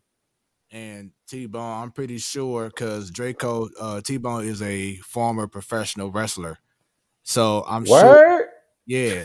So that's amazing. I'm sure that what you're doing in regard to controlling the crowd, having all eyes on you, it can be kind of similar to T-Bone as a wrestler, having the mic in your hand and everyone looking at you in the ring. Is that correct?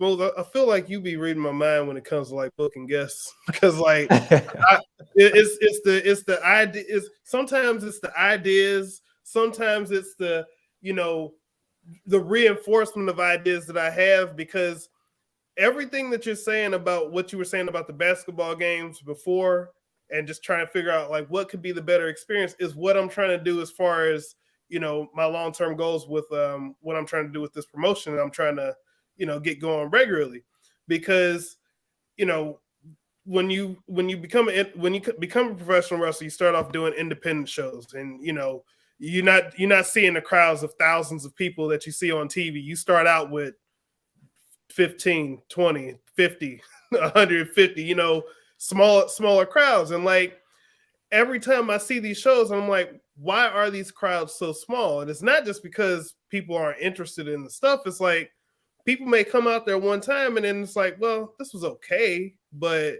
it's not a good experience. It's the same thing every time. The show starts, somebody's music hits, somebody else's music hit, match happens, somebody wins, somebody loses, next match starts, and I'm like, that's just, to me, it's like there has to be more entertainment. It's not that wrestling can't be entertaining.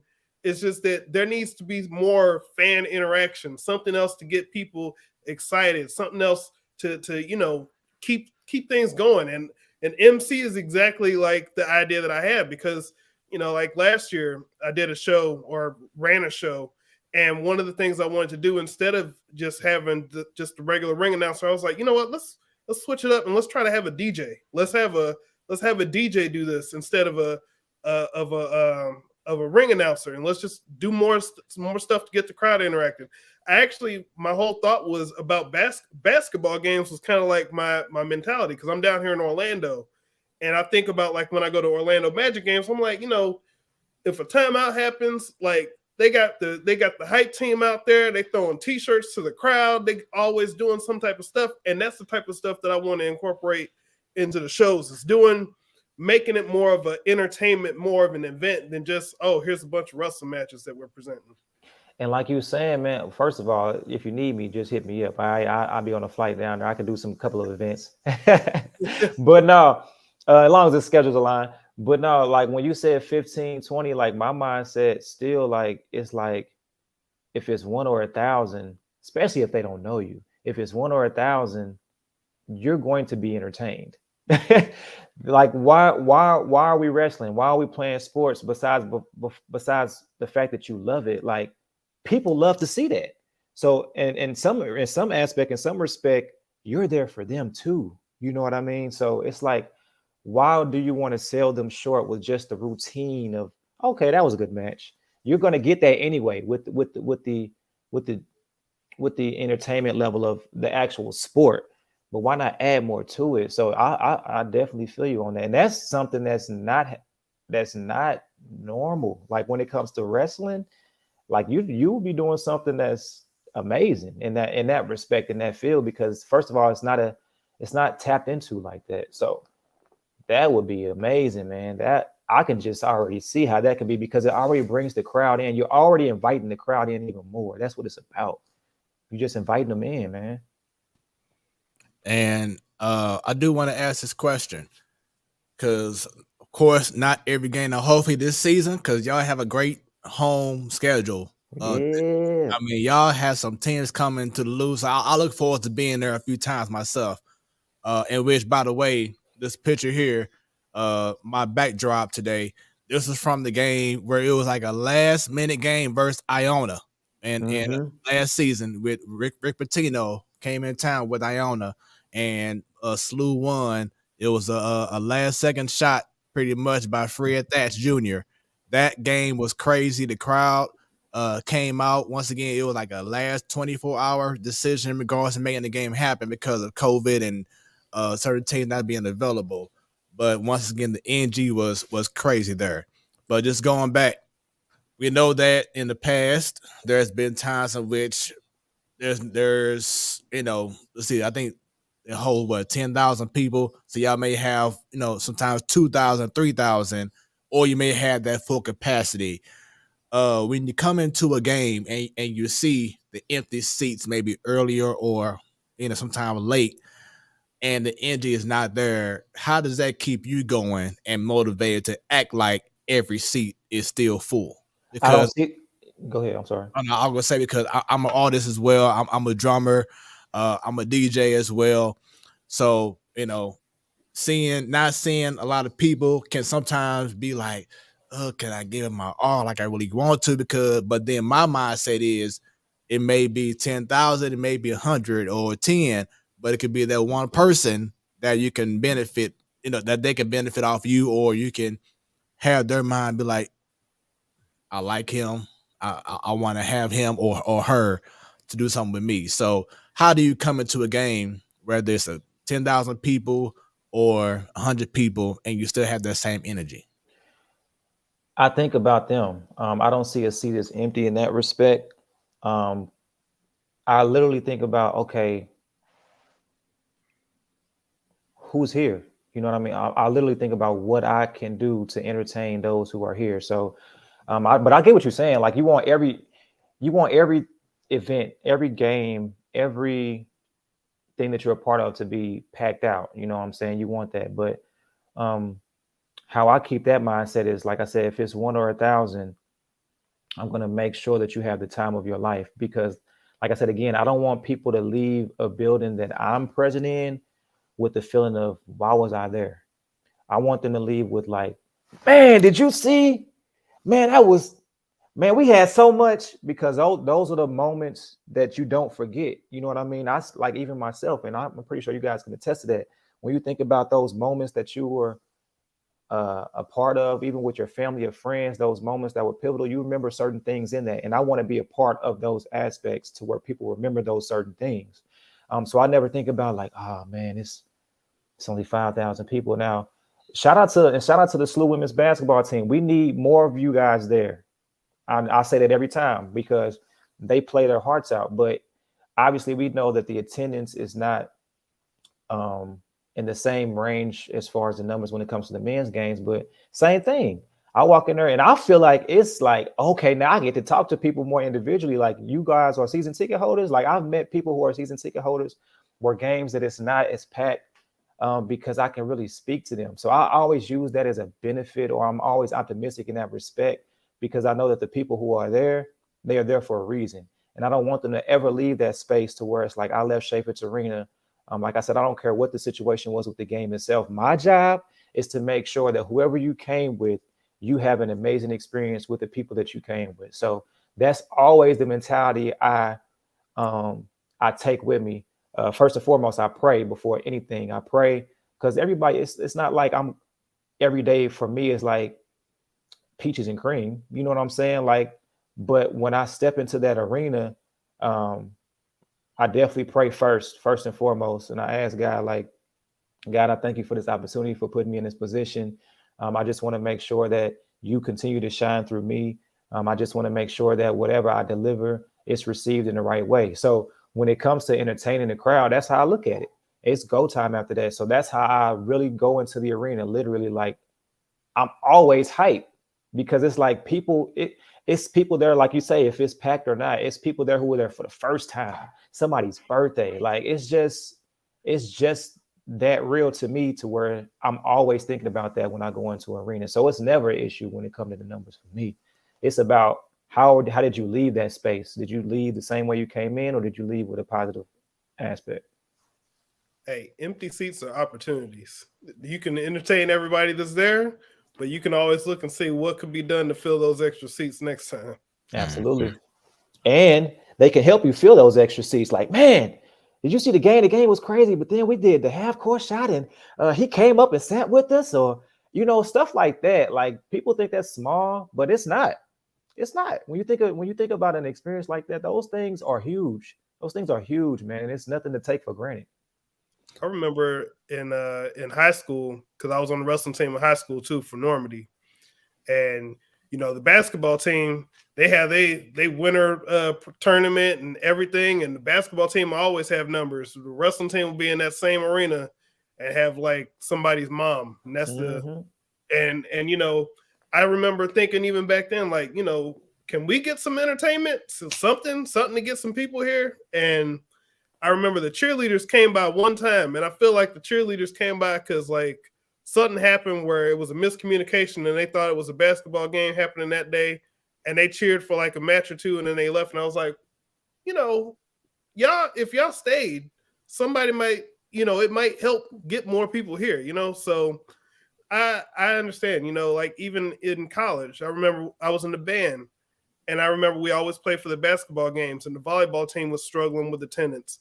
we went to one volleyball game, and then we were requested to come back after that. We didn't go, but it would have helped the volleyball team if the band, came to just even a few more games.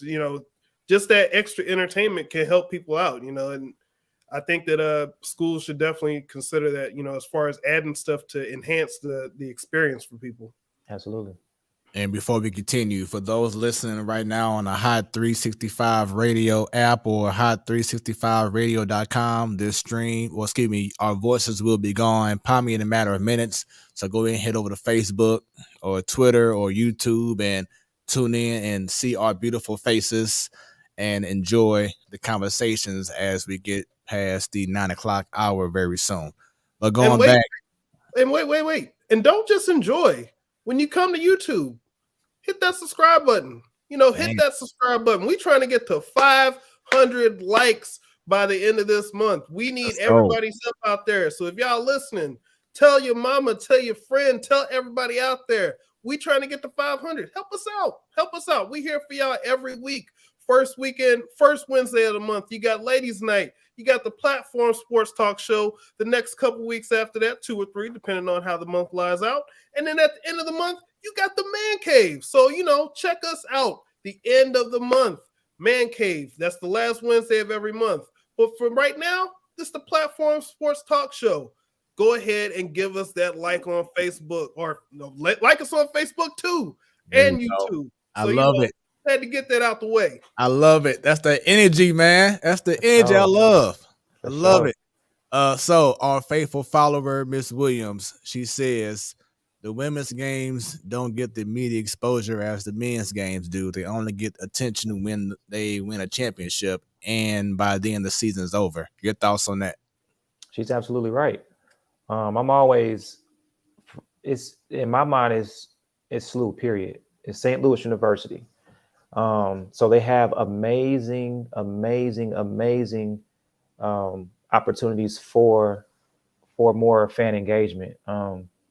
So again, what I'm looking to be of service for and what I'm looking to help do, even with the staff there, is saying, hey, are there any other themed events, or are there any other ways that we can engage our fans with the women's basketball team? Of course, they have their annual pink out game and things of that nature where it's packed. And that's amazing when they bring the schools in. It's amazing. But those women, they work as hard, if not just as hard as our men. So, and it's just like that. That I don't, when they get in there and see how those games are, the attendance is going to skyrocket because of the synergy that they have. And especially with our amazing new coach coming in, like with that group of young ladies coming in this year, why not start with them? You know what I'm saying? Why not start with them? Really invest in them. You know what I'm saying? We're going to be there regardless. This is St. Louis University. So I would just, like I said, I was that fan sitting in the stands like, what can we do? I'm saying this is what we can do. But yeah, I totally agree with her. Mm-hmm. And then our next comment from Ms. Williams, what would help is having the local news outlets announce all sports games in advance, even if all they do is show a card with the schedule and post it on their websites. That's an amazing thing as well. That's a really good thing. When it comes to the local news outlets, I think that would be amazing, especially when I saw what she said before the season actually starts. That's pretty big as well. I agree with that. I agree with that wholeheartedly.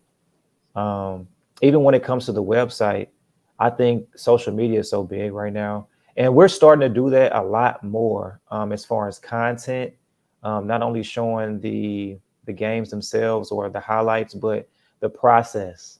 You know what I'm saying? And that's a special testament to the team at St. Louis University athletics when it comes to the interns and things of that nature. They're building content to where you see the behind the scenes. You're starting to be invested in those players, whether it be the ladies or the men's team. So I think that within itself is going to help with any engagement and attendance itself. But I agree with her. She right on the nose with that. I agree. And she says at least do it for the local colleges. Yeah, it's the crib. Why not? It's the crib. It's our sports teams. You know what I mean? This is just like SLU, Cardinals, Blues, all the Surge. This is us. STLC. This is us. This is us. Right. So why not support us? And something that I mentioned to someone else that I think SLU needs to do. I know it's a private institution and everything, but like you know how back in the day you had the shootouts at the Scott Trade Center and how you have like the high school championship tournaments at Mizzou Arena, and now it's at SEMO or whatever. SLU needs to have more high school events just to get them kids out there to the school, and maybe it has some kind of incentive to go to more games as well.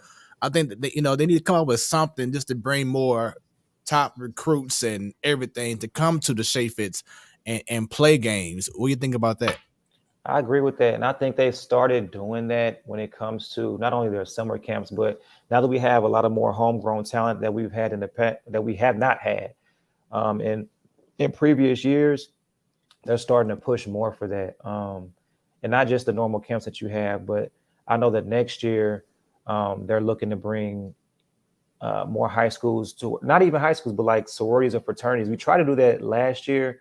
We just have to do more planning with it. But I think that's going to be a good way to engage our fans in a different way, is to bring those types of groups in those high schools to where they can still see the different aspects of the city in the arena, because that's just going to help the fan engagement. That's just going to drive up attendance even more. So I can tell you that they have been looking into that. And I'm looking for them to execute that this season. Like I said, we tried to do it last year, but it was just more planning that came with it when it came to sororities and fraternities. But to their sentiment, they are working on that this summer. So, and I'll keep y'all updated for sure. I'm there, so I'll keep y'all updated. Nice. So before we end the interview, I know T-Bone, you got to go ahead and go. I know I have a few more questions for our special guest, but T-Bone, I know you got to go ahead and jet about, because since you're on the East Coast and everything. So thanks for your time. Let me know when I can come visit down there, man. If you need me to, just let me know. Hey, we will definitely touch on that, because we'll see. If not this year, we'll definitely shoot for next year. Especially, I got a professional here, somebody who knows what they're doing. But I appreciate hearing from y'all. Your story, especially like the inspiration that I have right now as far as planning, because for those in Orlando, August 20th and 21st at the Florida Kids and Family Expo at the Orange County Convention Center, HBCW will be back in action. 2 days of events, and we will have some matches that will start being announced. Well, we won't announce those matches quite yet, but we will announce some of the people who will be there starting next week. So stay tuned. That's the reason for y'all to tune into the Platform Sports Talk show next week. I'm T-Bone. I'm out, but continue watching this interview. Loving it. Have a good one, brother. Yep. There's T-Bone Funk. Once again, he out there in Orlando, feeling the wonderful weather. Every day he wake up, it's all good out there. Right. But once again, special guest Dre'Co. Has been a great interview so far, man. Before we continue on with SLU basketball, got to go right back to the music. Not sure if you recall, but so after I saw you do your thing as an MC Hypeman at SLU basketball games, my boy Greg Baldry, y'all know him as Strings. He had an event at the SLU Athletic Center. I forgot the name of that part of SLU right there. But he had a concert, and the main event was none other than Dre'Co. But I had the pleasure to be Strings DJ for that event, and we had such an amazing time. And it was my first time being able to hear you as an artist. And you put on quite a show, man. You held it down. The energy was, from you and Greg both. The energy was just amazing. Just tell us about that moment, and how have you been doing now in regards to having your own show, have more shows that you're headlining and spreading your talents all around, not just locally, but all around the globe. Yeah, so that was another opportunity that came organically. Special shout out to David. Like, that was a special opportunity as well. So not only with the SLU relationship, but that moment came organically to where we were able to perform in the rec center. And that's unheard of. Like, you don't just go into a college campus and perform your own shows. You don't do that. You know what I'm saying? That's not easy to do. But thankfully, with the doors that were open, they were willing to do that. And when I was able to go through that door, I immediately thought about who can come along on this ride with me.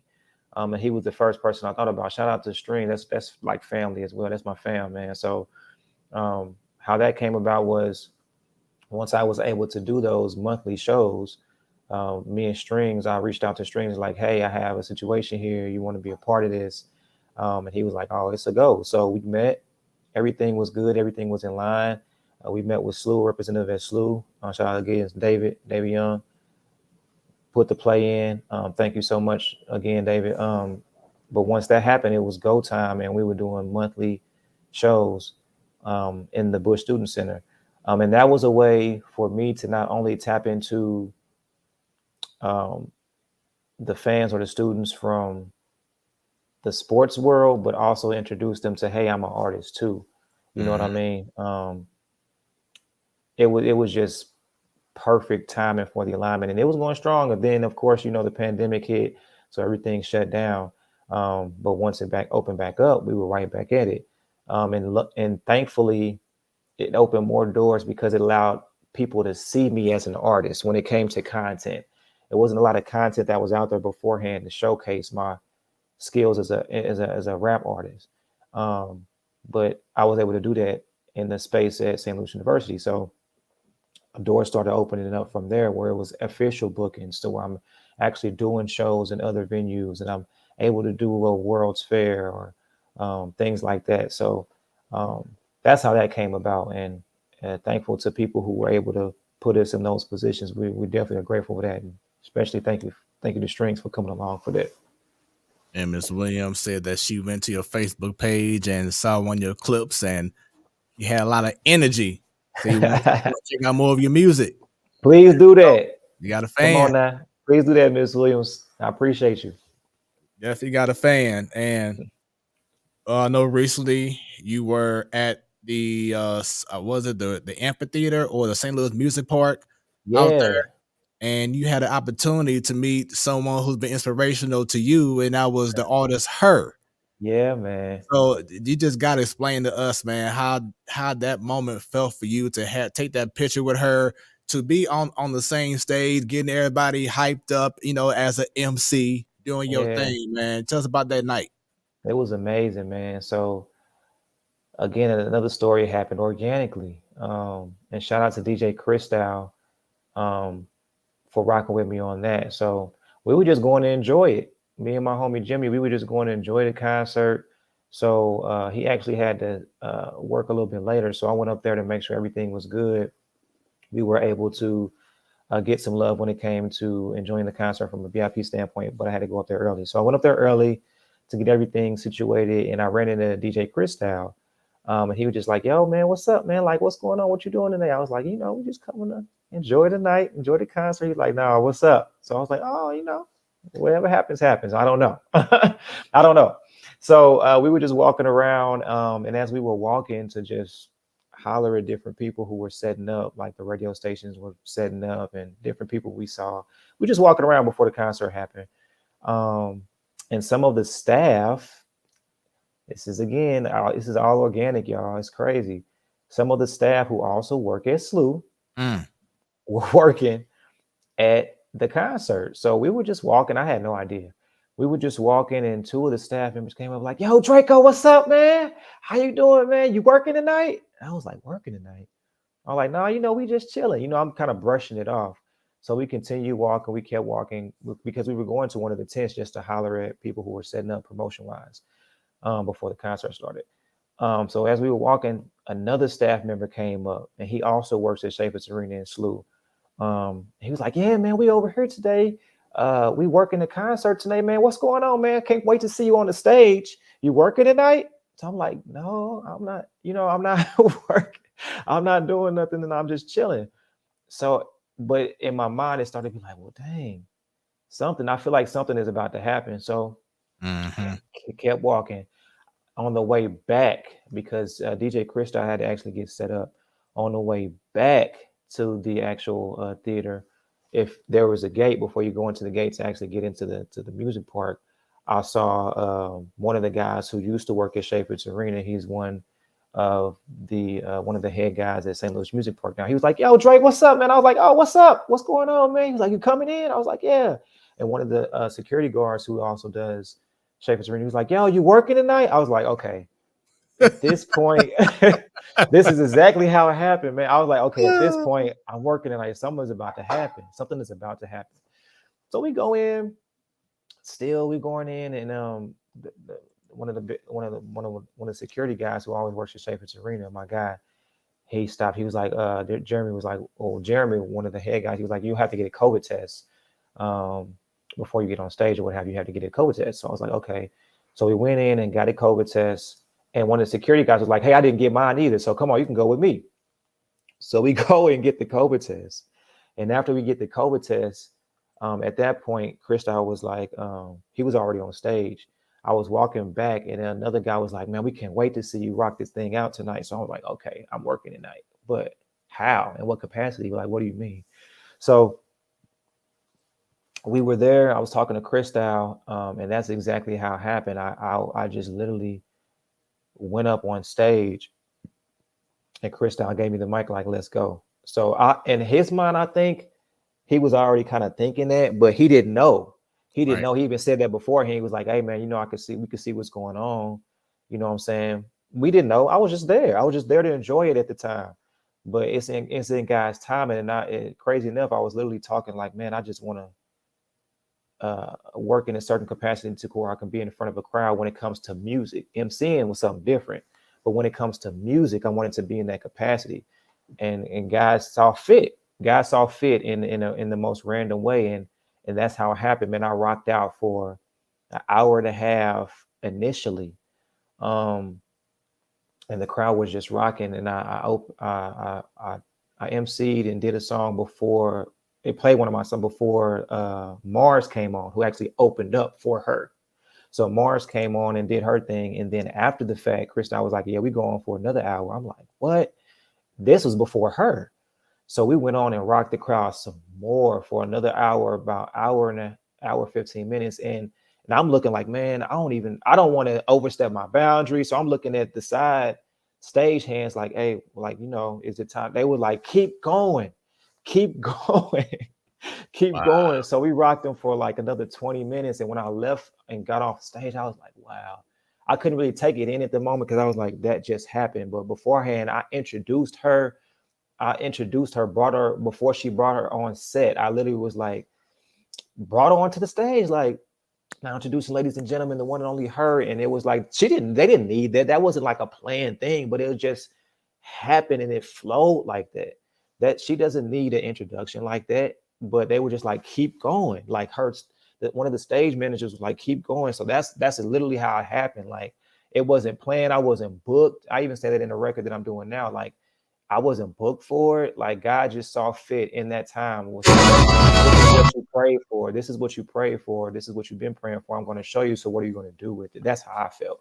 And after the fact, I was able to talk with the manager, who was like, "Go ahead." He was like, "Man, you do your thing." He was from the East Coast. He was like, "Man, you did your thing. We have to stay in contact." And I was able to meet her tour manager, amazing woman.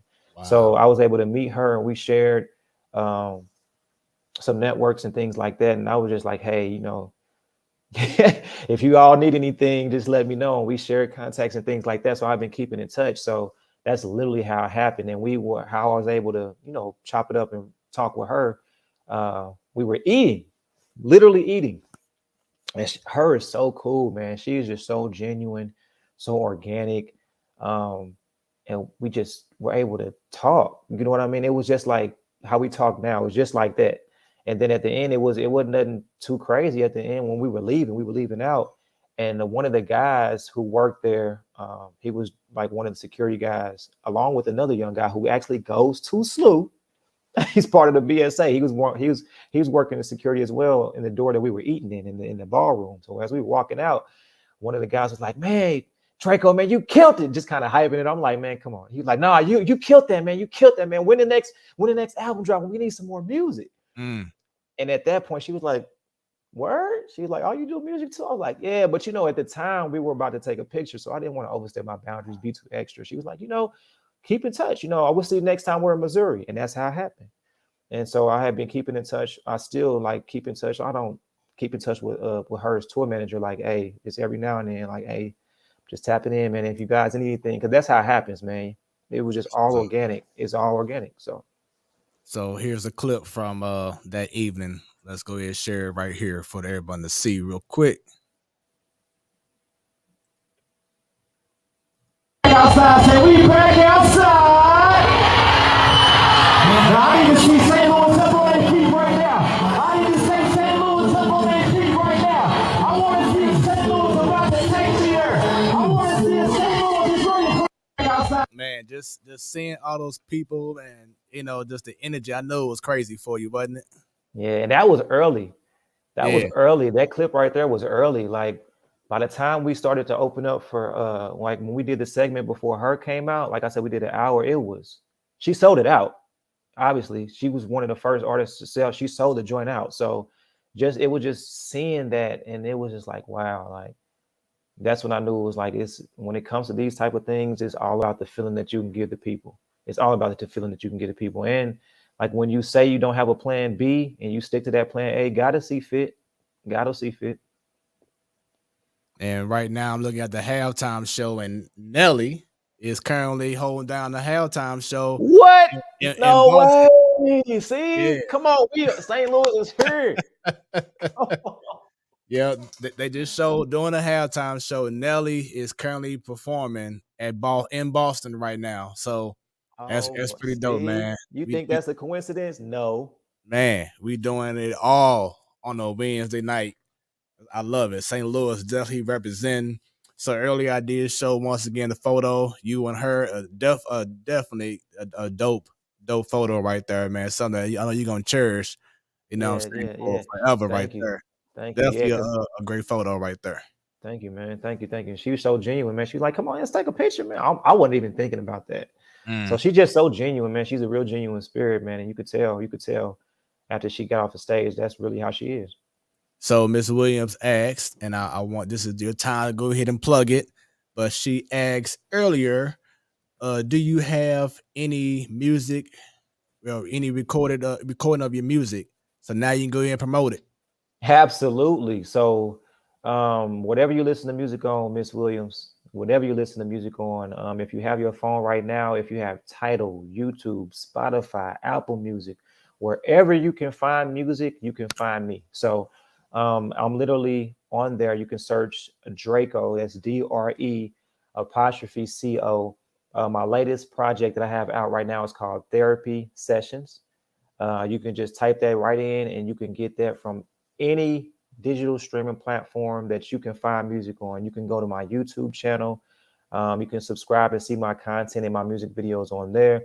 But yeah, tap in with me. I'll send it to you directly, Miss Williams, if you need it. But all you have to do, you can go to Google. If you more familiar with Google, you can just go to Google right now and just type in my name, DRE''CO, and you will get everything that you need from there. There it is, y'all. So make sure y'all definitely show my man Dre'Co some love. Has there been any talks in regards to like maybe adding a DJ to the games at SLU? I know they've been doing it for practices. There has been talks. Yes, there's definitely been talks. We're hoping for that.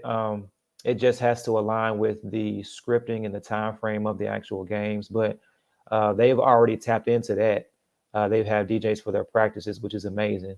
And that would also add an amazing element to the game. So I'm hoping that we can get that maybe this year, if not the next year.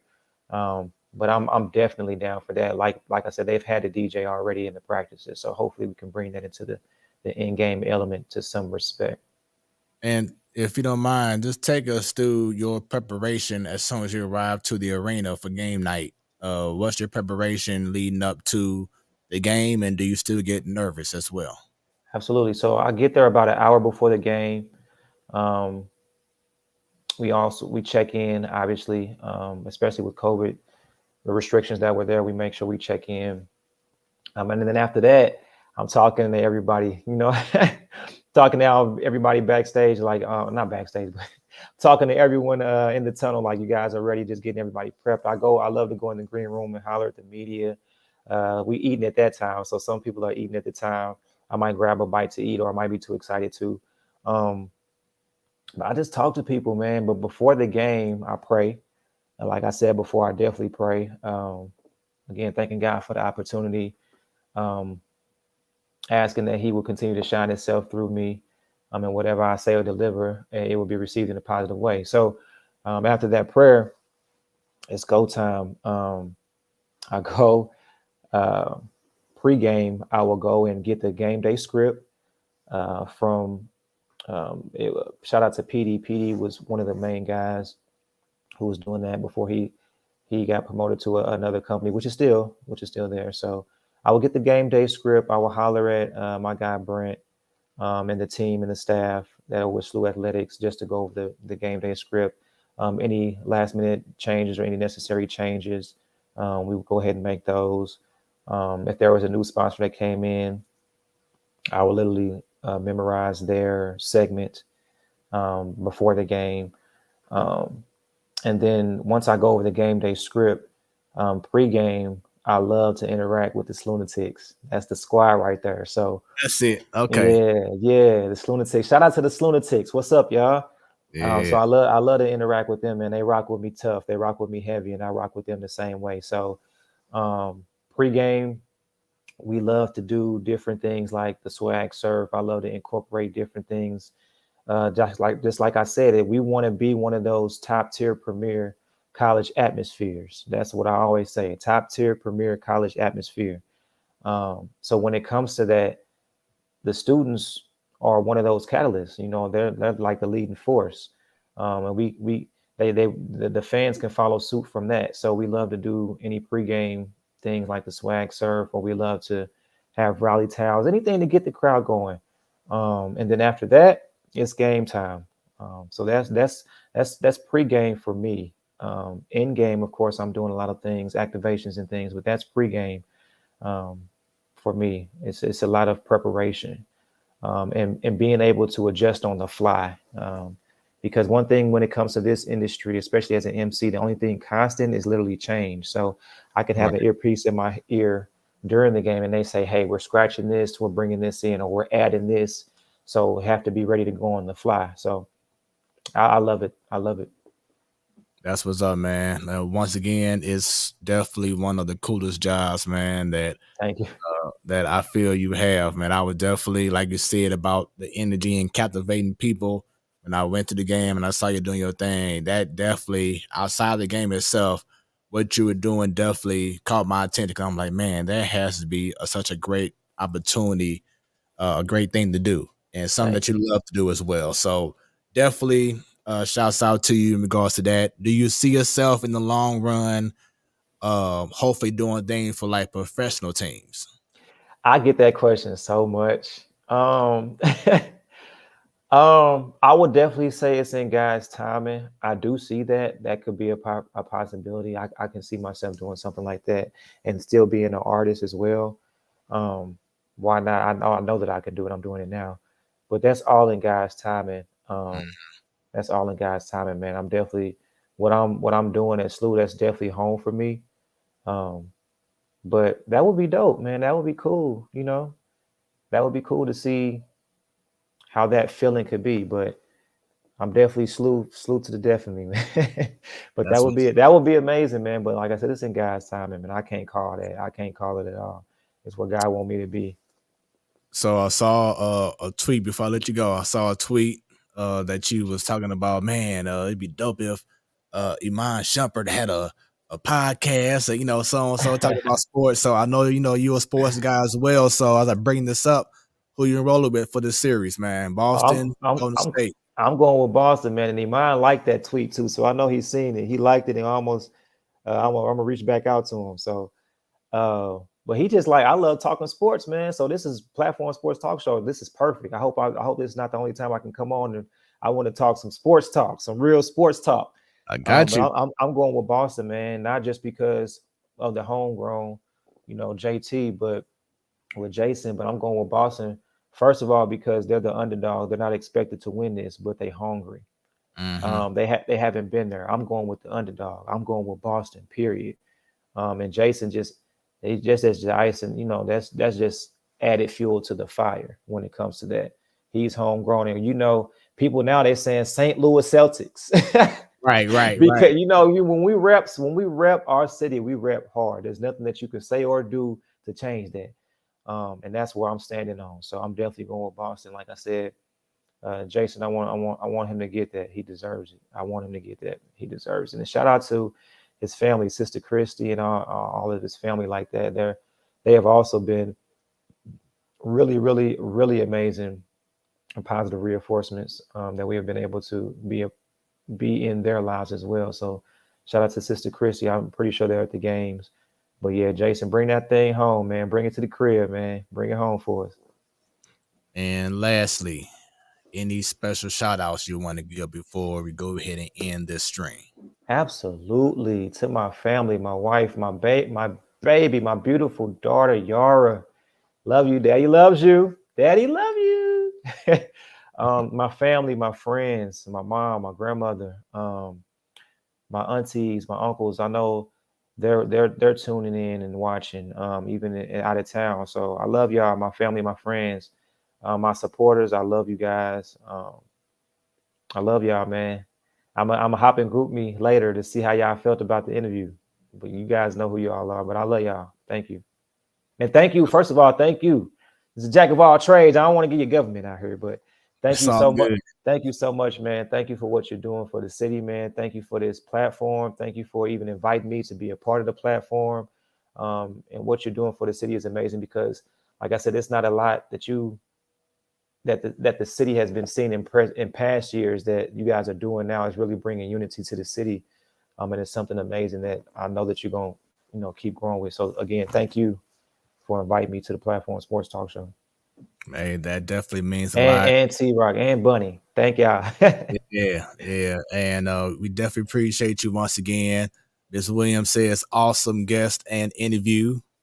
Thank you very much, Ms. Williams. Yeah, once again, she's our faithful follower since day one. We've been doing the Platform Sports Talk Show consistently every Wednesday for 5 years now.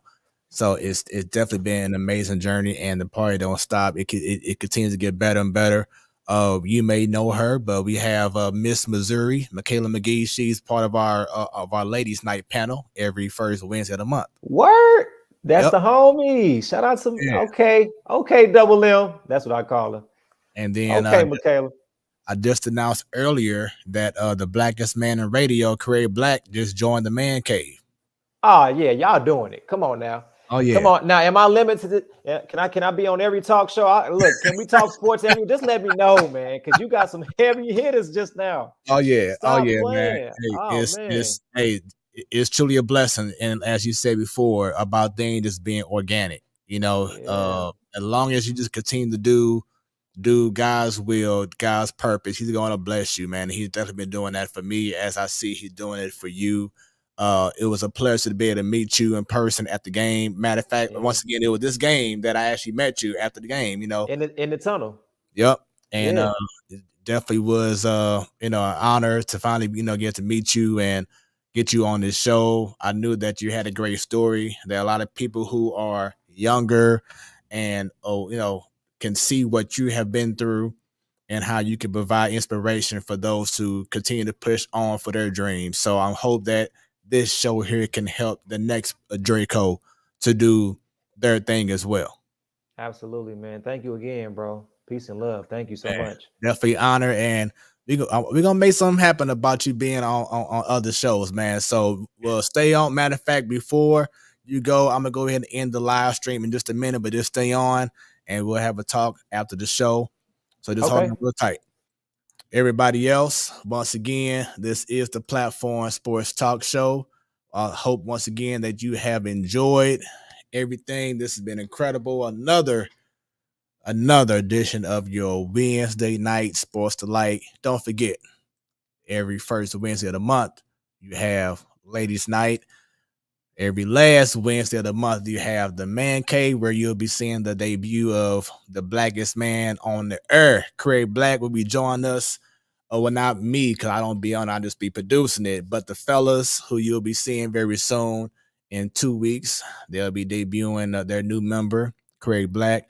Once again, you can check out Ladies Night Bunny, Annie, Sharita, Money McGee, Joe, and Coach Dominique Stringer. I mean, we the Ladies Night panel is fully loaded and stacked. Women who know their sports.